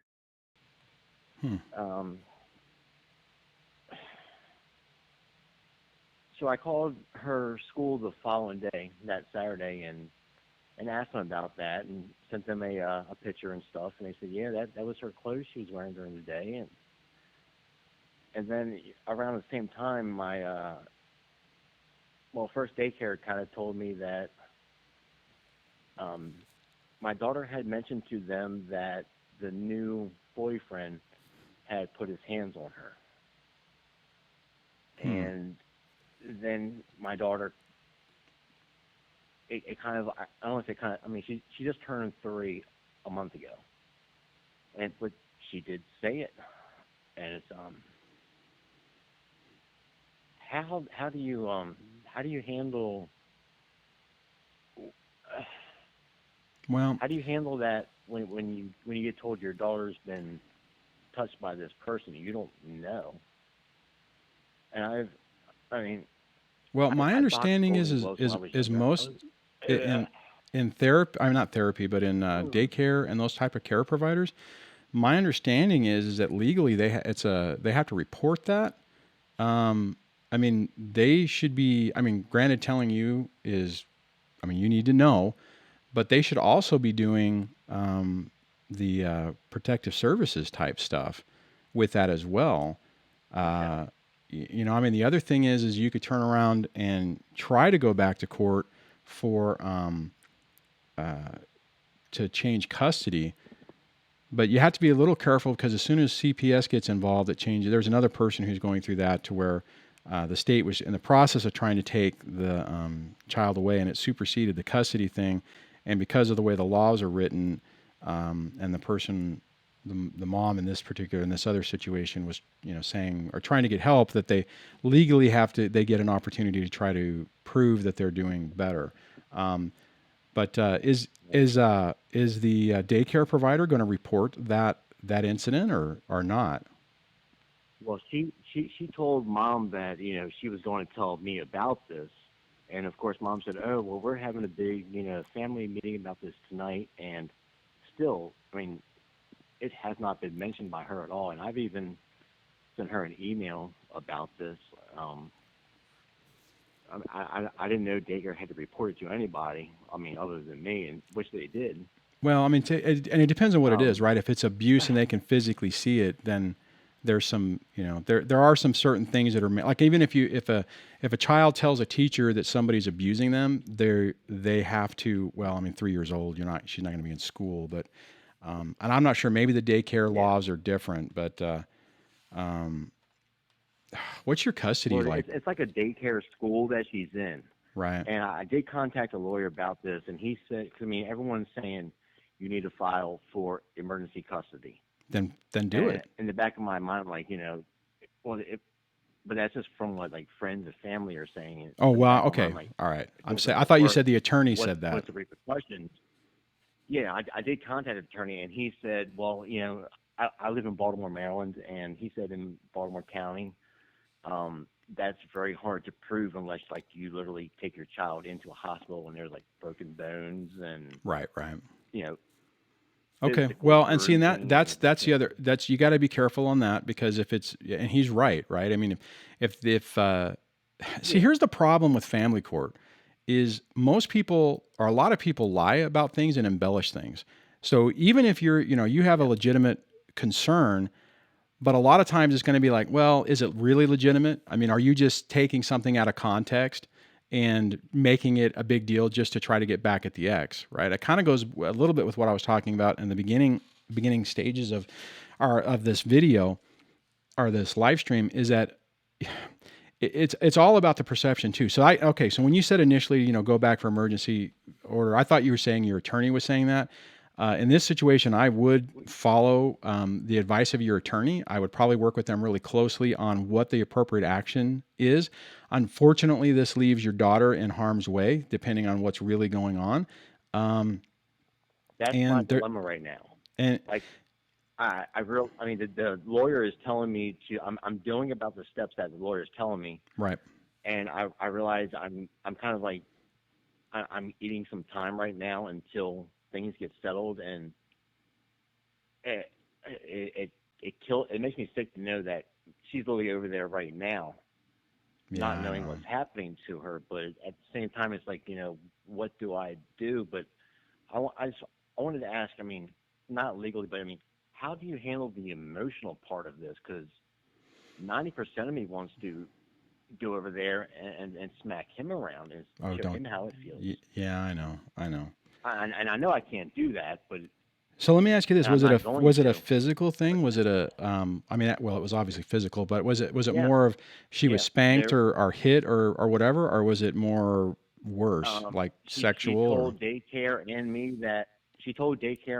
that Mr. Kevin hit and pushed me, and she's never said anything like that ever before. And she told daycare that, and then literally just out of the blue just said that to me, Saturday.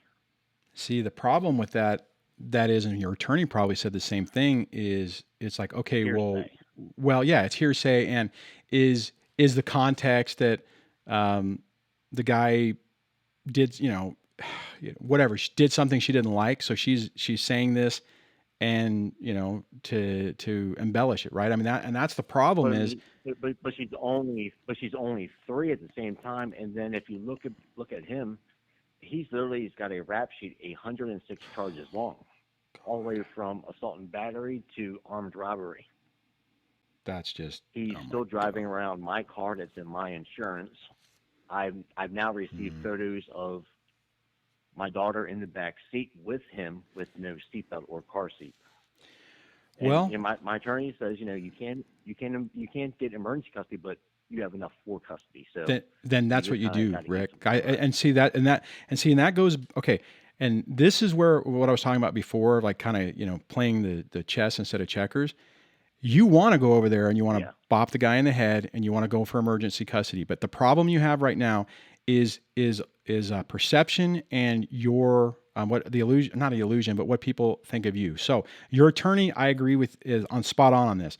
Focus on the patterns of behavior. Collect every little piece of information you possibly can so you can go to court and say, look, not emergency order, but change the circumstances because now Mr. Bilbo is living in, is in the picture, and that's what's happening, and I'm asking for supervised visitation, or he can't be around the child, or those different things. But and the hard part about this, Rick, is that you're now in a situation where you have a perception of what's going on, plus you're irritated because of this piece of garbage is around your child. What was that? I feel helpless. It's like I feel like I'm just giving my daughter over to the sharks right now. Okay, I hear what you're saying, but you're not helpless because, like your attorney said, you can and you need to do the process to go for custody. I know it sucks because it's like you can't go over there today and drag her out of it, because you don't. If you did that, you would be it would just blow up in your face in a big way. Follow the process. Do exactly what you need to do to get your daughter. And the flip side to it is that whenever she's with you, give her that stable, loving environment so that she can see that there's a difference. And I mean, unfortunately, and your attorney probably told you this, you're probably talking 6 months to a year for this process to play out, right? Well, I have a meeting with him at the end of the week. Okay. We didn't get that in depth with it, I guess. But I mean, there's little things like after I picked her up from the hospital, last Friday night, the ex literally lives like half a block away from the hospital. So I swung by there just to see if the car was there, because he just took the car and left them. I mean, I don't care what happens to the ex, but I mean, if my daughter needs, if something happens to her, she needs a vehicle there, and he's just taking it and. Well, if you're right and it's drug related, he probably bailed because he has a rap sheet and he didn't want to be there when emergency services showed up. So But when they pulled up to the house, I mean, I didn't say where I was at, and my daughter realized where we were at. And like I said, she just turned 3 a month ago, and she said, she started freaking out and crying and said, no mommy's house, let's go to daddy's. yeah. And that's hard. It's so hard to stomach, I guess. I hear what you're saying, man. And I mean, the only positive thing about this, and it sucks because realistically, it takes not great things to happen for change to happen. What I mean is that for the courts to take notice, it's got to be egregious behavior like what you're demonstrating, what you're talking about, and then be able to document and demonstrate it, show the contrast between that household and your household to affect change. And, I mean, the fact that your daughter is already saying at 3 that she doesn't want to be around her mom or she's scared from it, that's, I mean, it'll probably help you in the long run. It's heartbreaking. And it's scary because you're worried about what's going to happen to her. I got a problem with it. Yeah. Yeah. And I mean, normally when people are talking about stuff like this, I would say, hey, check out the black hole thinking. But the problem is that my caveat on that is always, as long as your kid's not, you wouldn't be calling 911 immediately. And now you're in a situation where you don't know. And if this guy has a record, and that's what I'm afraid of is, this has happened once or twice. Is the next time, am I going to get her? Am I going to have to call 911 next time? Yeah. Work closely with your attorney. What's going to happen next? And start going for custody and start trying to push for supervised visitation and stuff like that. And it's going to take time. It's not going to be as fast as you would like. Barring any, I mean, unless you say you're meeting with your attorney later this week, take all that information you have. And if that's enough for him to say, okay, you have enough for an emergency order, let's do that, then you go for it. But his advice on that, I'm pretty sure what he's thinking is he's like, he doesn't want you to hurt your overall case. He doesn't want you to jump through and be potentially embellishing something or blowing it out of proportion, because the flip side to it is what the other side is going to say is that you're angry that she's moved on, that she has this new person. You're blowing things out of proportion. You're trying to control her life, all these other things. And you have to make sure that there's no, I mean, you and I know that that's not what's going on, but it goes back to what I was talking about before with the perception, right? Somebody else, I mean, who doesn't know and is looking at it and is going, okay, well, that's typically what happens. Well, let's see what's going on. Okay. All right. Oh, boyfriend's driving around his old car. All right. He's mad. He's looking to lash out. So, daughter said something and he's jumping at that in this instant to try to create problems. And, I know that sucks, man, but I mean, unfortunately, that's the reality of it. And you definitely don't want to go down the road where you do anything like that, because it just hurts. It's just going to make this slow ass process even slower and more complicated. And I know perception is reality. Yeah. It's just the way it is. I mean, it's like, I want to protect my daughter. The whole car thing is like, if something happens with him in the car, my insurance is canceled and I can't drive my own car because of them. Yeah. I could care less if she moves on with him or anybody else. It's, my number one concern is my daughter and keeping her safe. Yeah. Well, realistically, Rick, I mean, I hate to say this, but it sounds like your ex is giving you on a silver platter the means to do that.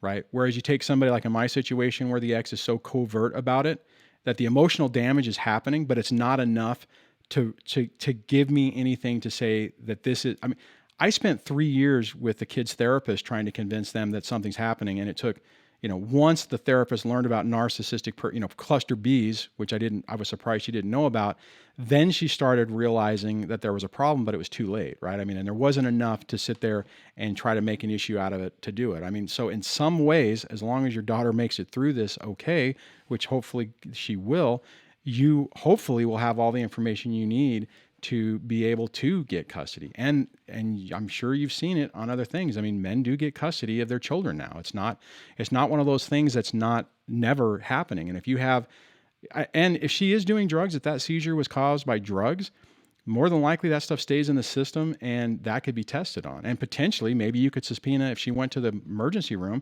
they more than likely took blood and you could potentially get those results to see if she was on it. Now, it's possible that she didn't. I mean, I absolutely know she was. I 100% know she was. But it's then that, I mean, that helps you. I in mean, the moment, it's like I know, and I how do know you deal that with that emotion? you have to don't deal with it around your daughter. Find somebody that you can vent to and yell and scream in private that no one hears about, and then get your game face on to win this. I mean, I know that's not a great answer, but that's kind of where you're at, because I mean any response that you make that would be absolutely justified is going to destroy any chance you have to protect your daughter, right? I mean, you know that. Yeah. And Yeah. and I mean, and that's the thing. You're just like, okay, it's like, all right, game on. All right, so this is what I need to do. I need to, if you say she's taking drugs, and if she went to the hospital, damn good and well they took blood, unless they didn't do anything, which is probably unlikely. You have your attorney subpoena those results. If that pops hot, then you use that for supervised visitation. I mean, there's a process to do this. And then just keep your eyes open for, I mean, if you see your daughter and she has a mark on her, like a bruise or something, then you take her to the doctor. You take her to, you beeline straight to the hospital and say, hey, I just got my daughter, and there's this big handprint right on the backside of her, of her head or whatever. And just build that documentation trail. And hopefully with your attorney, if he's skilled in this, he'll understand what you need to do, and he'll give you advice on what you need to look for. And unfortunately, you're just stuck in this waiting game to play this out. And there's a lot of people on this channel who are going through very similar things. Some worse things are happening to their kids by their biological parent, and they're still going through the process to try to get that recognized in court. And it's just a matter of just continuing to just stay that course and realize it takes more time than it absolutely should. I know that's not a great answer, Rick, but that's that's the reality of this. I know. I mean, anyways. Thank you for that, Dwayne. I appreciate that. And, yeah, I appreciate it, and I appreciate everybody listening. Yeah, and just, I mean, because I can only imagine the stress, and someone else I saw put PTSD. I'm sure they're talking about what you're talking about. But have you, if you are on the Discord, great. If not, jump on it, because at least there's a group of people who understand. And, when you're having a really bad moment, that you can jump on and, get some validation and some help, kind of on the fly. I would highly encourage you to do that as well. I mean, that's better. I'm on there, and everyone on there has been great. Okay. Yeah, I get confused sometimes. I know I've seen your name around, and I can't remember whether it was on the Discord or I know it's in the comments. I've definitely seen your name in the comments. So, all right, man, hang in there, buddy. All right. Well, thank you, Dwayne. I appreciate it, everybody. All right. And make sure I don't hit the wrong button. Okay. Let's see if that works. And my computer's crashing. This is awesome. All right. Man, guys, and this kind of goes back to what I was talking about earlier with, and Rick mentioned it too, with perception being reality. When you get in these situations to where you want, it's really messed up, because before we get into this situation and it's just us, if somebody outside the family or even within the family is abusing or is a danger to our children, we have the ability to say, nope, done. But as soon as we get into this family court crap and jurisdiction issues, you aren't given the opportunity to make those unilateral decisions anymore. And the reason is because some people would then turn around and use them against you and say that you are abusive and you are doing this. And in some situations they do that. And then you have to sit there and go through the process to get recourse or consideration through family court. So Rick says, thank you again, Dwayne, and everyone for listening. I know that was a little bit long, but I truly appreciate it. Yeah, no worries. I'm glad you called in. I mean, hopefully it was helpful. I know it's not a good answer. I wish I wish I could just, I mean, I wish we had the ability to just like go over, get the kids and say no. And the problem is you do that and you're violating a court order and you're not following the process. They'll more than likely hang you with it. All right. Okay, I think we have another caller. Let me just look at... okay, I'll grab that in a second. Ow. Let me just look at the comments real quick. And then we are rolling up. So what I'm going to do is I'm going to look at the comments real quick. I'll take the other caller, and then that'll be right around 8, and we'll wrap it up. So...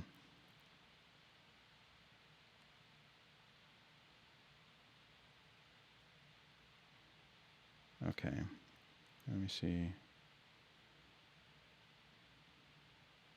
All right, well, I'll just take the other caller because I know we're running out of time. So let's see what it says.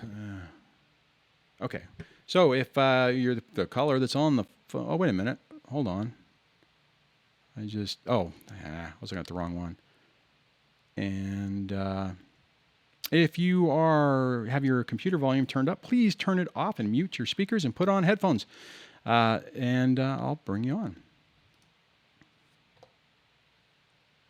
Hello, this is Dwayne. Are you there? I'm good. Who is this? Hi, Mrs. Case. How are you doing tonight? Yeah.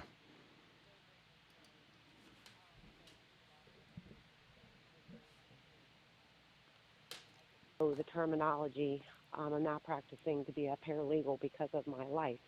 Right. Ever since 2010, I had an ex-husband that was removed for domestic violence. I've been going in and out of court since 2010, anywhere from 4 to 7 times a year. I'm being literally stalked. Private investigators are going through my trash. Wow. My kids went through 2 years of therapy. I've been their crutch this whole time. He remarried. She is even more dangerous than he is. Pollutes my kids' minds about horrible things about me. They've gotten me fired from jobs. I'm in a court case now again for custody. I finally, after 8 years, said I've had enough. I am the nicer person, and the reason being is because when I've seen these two people, your job is to instill love in your children. Mm-hmm. And I don't ever want to be like these people. I talked to the new wife for like a year. I didn't know that I was being bait trapped. I don't even know what the word is. Thought she was my friend, and she was literally getting information from me. My life is just chaos, and I just want to be set free. So I wondered if vexatious litigation was a possibility, because I just want to be left alone and live my own life. Yeah, I'm not that familiar with it, but Alex Falcone is. I don't know if you had a chance to reach out to him. I don't know if he might have hit some of that on his videos. Are you on the Discord server at all? On the DSD Discord? No, I'm not. You can get to that by, let's see, on the main YouTube channel. When you go to the channel, I'll just pull it up real quick, or at least I'll try to pull it up. Okay. If you go to the main YouTube channel, excuse me, and the banner, and the bottom on the far right in the bottom, there's a bunch of little icons. There's the website, Twitter, Facebook, PayPal, and the last one is an invite to Discord. When you click on that, it'll give you, well, I'm already logged in, so it'll give you an opportunity to create an account. Jump into that, because Alex does hang out there, and I need to just give him a channel there. But and were you on earlier whenever I brought his channel up, The Proper Person? I may have been. Okay, let me do that again real quick too. So if you go to YouTube and you just search on The Proper Person, Hold on. it'll. I go to YouTube now? No, you can do it after, but it's The Proper Person, and just click on his face will pop up, and subscribe to his channel and start checking out some of his videos, because he talks about the process of family court and how a lot of these things work. If you can prove, I can't remember what the right word is, but Vexatious litigation. Vexatious litigation. Thank you very much. I was looking at your comment because you put it in the screening. There might be a way to do that, and you got to find some way to get some relief on this, because how old are your kids? My son's 17 and my daughter just turned 14. It got to a point to where they even stole my son's car out of our driveway. There has been change in circumstances that they found, because him and his new wife are unilaterally making choices without me, and I'm being stuck with all the bills. Like if they get involved in an extracurricular activity, I'm stuck with the expenses. It's kind of hard when they keep getting you fired from jobs to even support my kids hardly at all. And I'm literally being forced to give 50 back to them, 50-50. It's like they're draining my whole life, literally. It's all about money. It's been this way for a very long time. Yeah. This man took out a mortgage without me knowing about it before he left me. It goes on and on. You wouldn't believe how chaotic these people are, and I don't even know what I've done. I wish to God I knew what I did. Well, Miss Case, you didn't do anything. It doesn't matter. See, I'm not glad you brought that up, but the reality of this is if you're dealing with somebody who's highly toxic and potentially even within cluster B personality disorder, it doesn't matter. Basically all you did is you didn't give them the supply that they felt that they needed, and you don't mean anything, and it's not based on anything. What was that?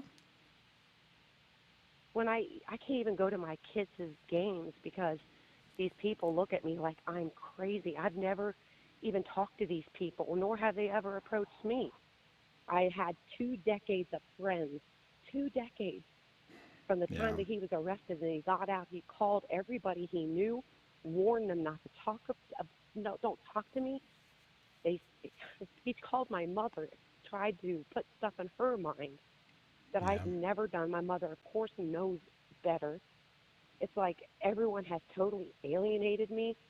I feel bad. I just feel so bad all the time, and I don't know why I do.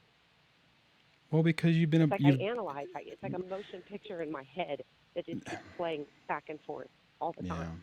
No, and the reason is because it doesn't make any sense. And this isn't who you are, and it's a lie, and you can't understand why somebody would do this to you, especially somebody you were married to.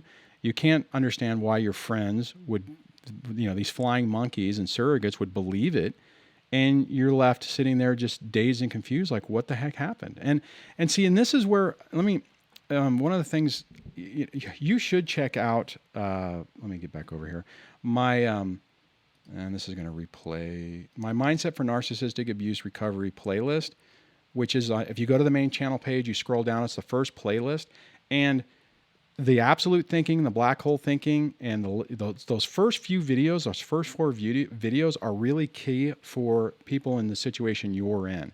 Because what you were talking about just now, about, just going through and trying to reanalyze it, you're driving yourself insane, because there's not an answer. There's not, you are. I did the same thing, right? I'm not trying to get into your head, but what you're talking about is very similar to what I went through, to where you're sitting there going, what in the world? Why? What did I do?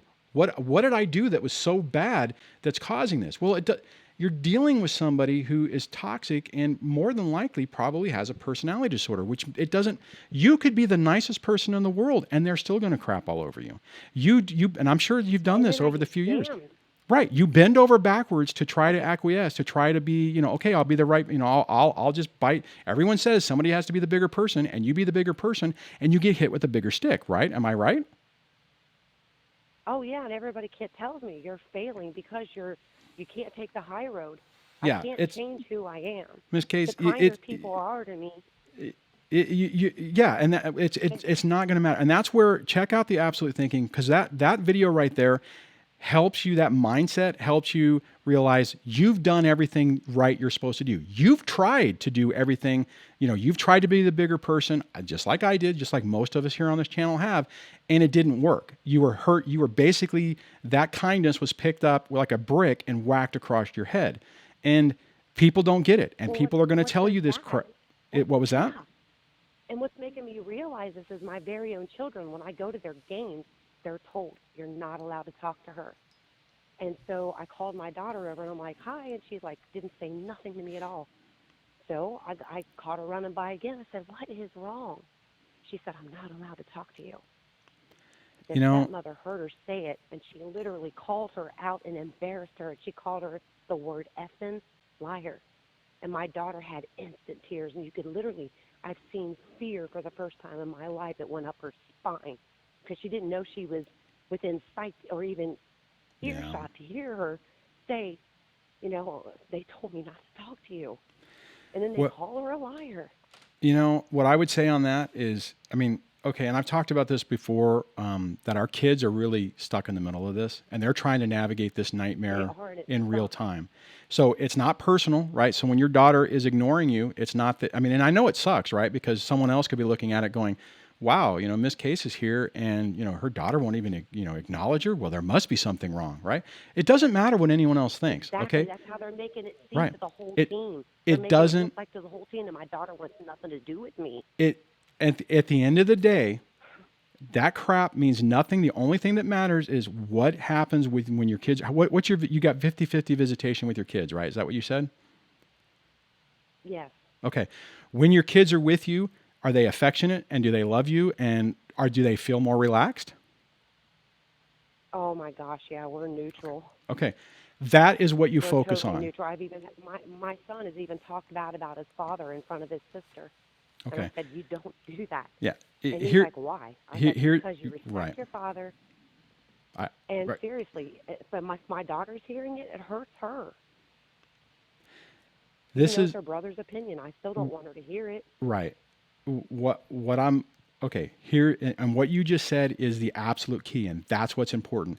Everything else everything else that you're seeing is irrelevant, right? And it's tough. It's really hard because all those friends and all those acquaintances, and you don't want to be construed as a monster. It doesn't matter. If that's what they think and that's what they want, you can't control it. The best way you can do it is just say, show up to the games and sit in the back, right? Just so that when you see your kids on your time, you can say, "Hey, don't use your daughter's name on this channel, but you could say, "Hey, Casey, Never. great game," and she could go, "Great, Mom, I saw you in the thing, and sorry, and she'd probably say, "Sorry, I wanted to say something to you," and just like, "It's okay. Hey, no problem. I'm here for you. I wanted to, I'm there. You don't have to, you don't have to acknowledge it."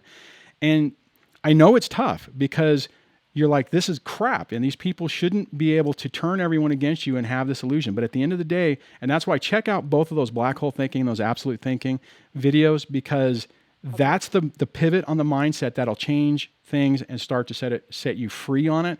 Now, granted, if they're still doing the litigation every chance they get to try to basically break you, which is what they're trying to do, your ex and his new wife are trying to get you to give up and say, you know what, screw it, forget it. You know what, you win. You have full custody. I'm moving to the other side of the country. Goodbye. The fact that you still have a good relationship with both of your kids that is the 100% thing that matters.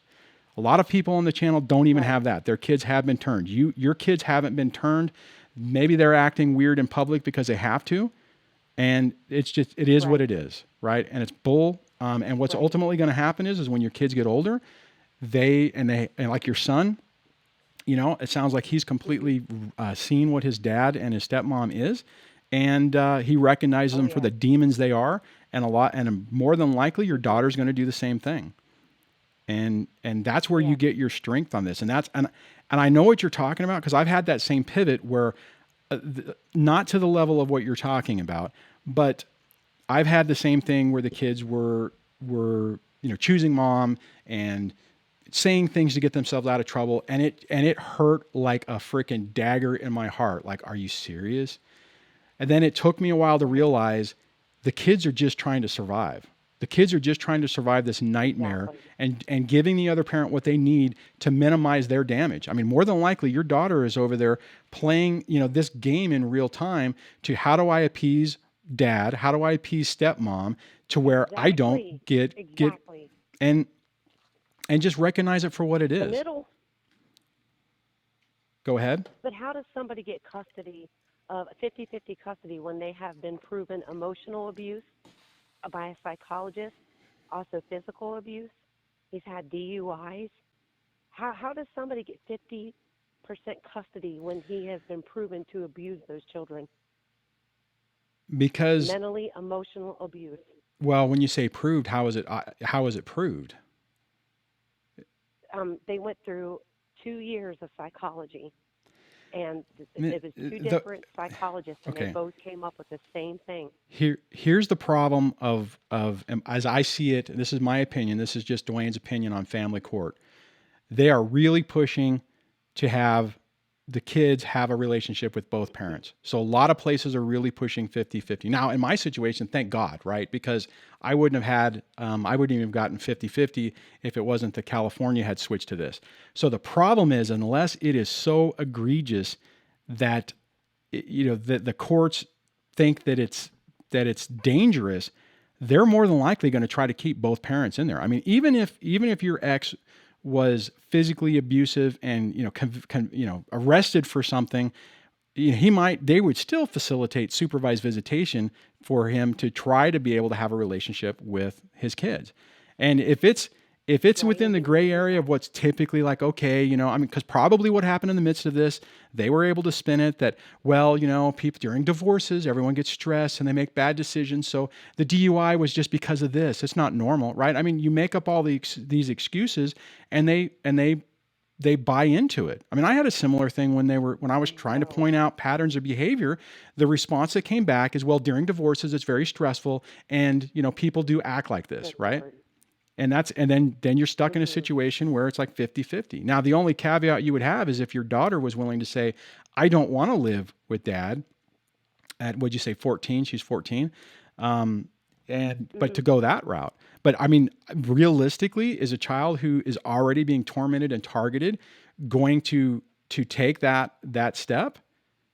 I don't know. I mean, there's another person, I won't go into too much detail, but there's another individual on this channel whose their kids, their bio parent is physically, not sexually, because the courts are saying, well, even though they're putting things in places that they shouldn't be there, it wasn't sexual, so we're not going to change custody.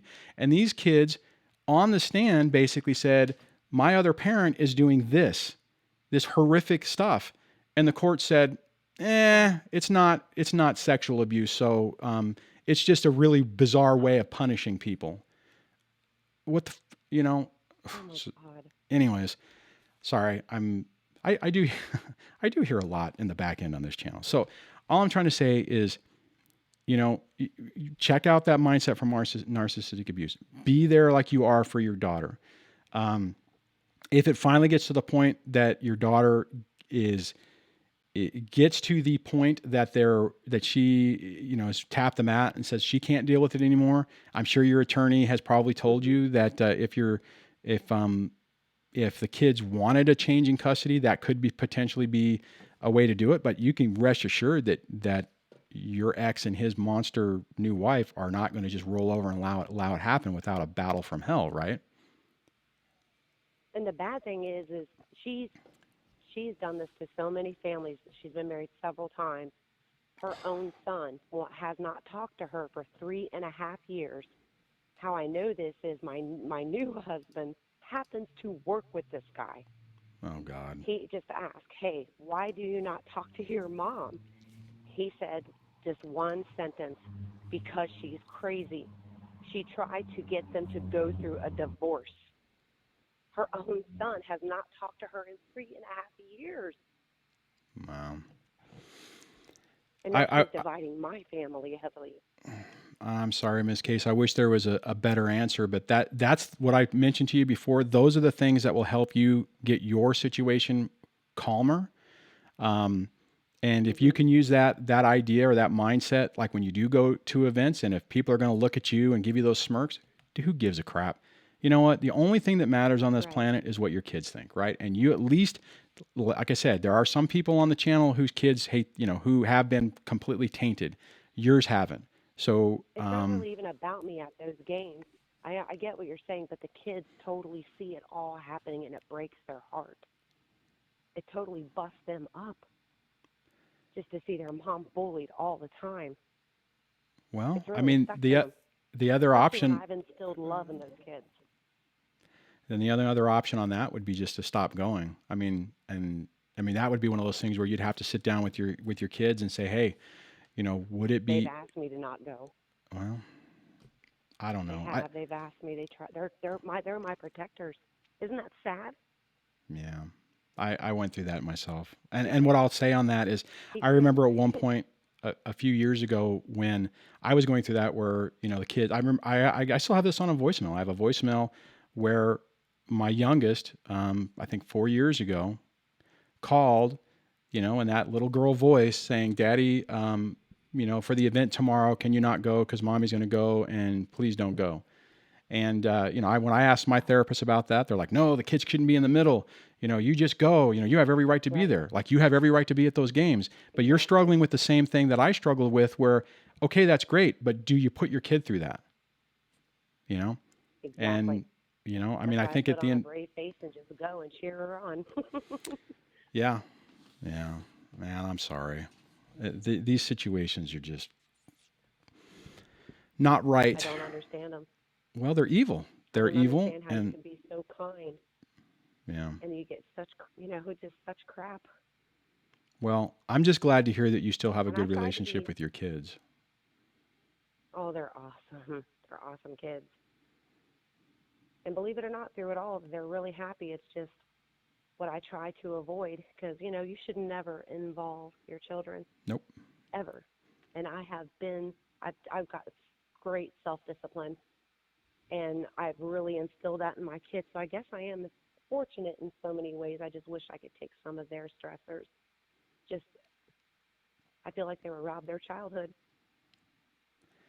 through Yeah, all be the mess care. that they've I been witnessing, and it's just so unfair. Yeah, and I would say just be careful of that, because that rabbit hole just sends you into the pit of hell. Um, What do you you mean? know, well, what I mean is that whenever you're looking at what your kids have lost and what they've had to go through, it it angers you like it's angered me, and there's really not much you can do about it. So when you focus on that or think about it, at least for me, when I would focus on that, it would just circular vortex of hell, and it would infuriate me. And at the end of the day, Yeah. am I going to be able to change it? Am I, just like this, are you going to be able to go and change all those people who are believing the lies of your ex and his new wife? And then the sad part is you've already said that there's a pattern of behavior with her, that she's a train wreck. And you would hope that people would see it. And it's just like, until you say, okay, you know what, people can think whatever the hell they want, and that's like the black hole thinking part of it is whatever's happening with the kids when they're with the other parent, there's nothing you can do about it. Right? So you focus on when they're with you, that's the thing. You focus on giving them the best damn experience and being the best mom that you can be, and trying to provide them that stability that you have. At least you have 50-50, at least you have 50% of the time. And that's what we're relegated to, unfortunately. But it still means a lot, right? At the end of this, your kids are going to know that you were a caring parent that didn't give up on them, that went through this trauma with them and tried the best you could, right? And they're not going to forget that. They know exactly what's going on. Anyways, well, I don't know if that was I'm helpful. just I hope hoping it that was. changes. Oh, it was, but I'm just hoping that the court session I'm in now, where they found the change of circumstances, it states that they have unilaterally made decisions without me. They took my son's car out of the driveway without even telling us. I mean, there is change of circumstances. I just don't know how the custody is going to go, and I'm scared I'm going to lose them. Did you bring this case up, or did they bring it up? They did. And then when my lawyer asked me how I wanted to fight it, did I just want to, fight what he was throwing at me, or did I want to fight for custody? And I asked her what she would do. And she said, the kids both told me they want to be with you, and I think we should fight. Then go for it. So that's the See, first time I'm battling back. If you're in a situation where they've created the court thing and there's the environment to do it, and your kids, because see, here's the deal, right? Because what'll happen is they will, more than, well, this, if you're doing the paralegal thing, the judge will probably have a one-on-one with the kids and say, what do you want? Or have a gal do it. And then if the kid, investigator did. yeah. And if, now that's not to say, Yeah, you know how this process works. But I mean, if the kids are saying, "Hey, I want to live with mom," and there's enough, and you have evidence or you have problems to show that there's issues with custody, that increases your chance. I mean, you go for it, right? And hopefully they can win it. When do you guys go to court? At the end of next month. Okay. This has been going on for a very long time, ever since April. Yeah. And he's also fighting child support some and another hearing with that. Oh, of course. Yeah, they don't stop. Anything and everything that they can do just to create extra drama and chaos, they will do. Yeah, So. they sure will. Well, please let me know how things go. If you haven't emailed me, you can email me in the back channels. And thanks for calling. And I hope part of this was helpful and give you some ideas to try to help mitigate some of this for your own sanity. Yeah, me too. You definitely have been helpful. It's just nice knowing that your listeners out there are going through around the same stuff that I'm going through with people that you just don't understand why they do what they do. Yep. You try to show acts of kindness. You think if you demonstrate that, it'll, influence them to be kinder. Right. It fuels it more, I think. Yeah, it does. Well, because they see weakness. I've even been called pathetic and weak. Yeah. Man, I called that one. Yeah, I mean it's but see, here's the thing though, you have to do that, right? You can't get to the point where you're at now and make the hard decisions that you have to make now without going through what you've gone through and trying, right? Because you're empathetic and you don't want to believe that this nightmare is real. Like all of us, we try to do the right thing. We try to co-parent, we try to communicate, we try to do all those things, and it's only after you've basically been punished for doing it that you ultimately say, "Okay, I can't do it anymore." And then when people are telling you, well, you need to take the high road, you at least know that you've taken the high road. You've tried it. You've proved to yourself that they were going to respond the same way. They're not. And unfortunately, toxic people like this, they are not. They are never going to turn around and go, "Hey, Miss Case, let's sit down and stop all the stupidness and do the best for our kids." It's not going to happen, unfortunately. Right. So, all right. Yeah, unfortunately. Well, thank you for calling, and thank you so very much. Please let us know how things go in the future.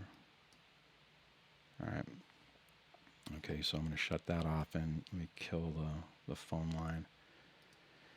Oh, guys, let me just end this real quick. Whoops. I got stuff all over the screen. There we go. I didn't even realize it was still on the web thing. Sorry about that. I got kind of caught up in that.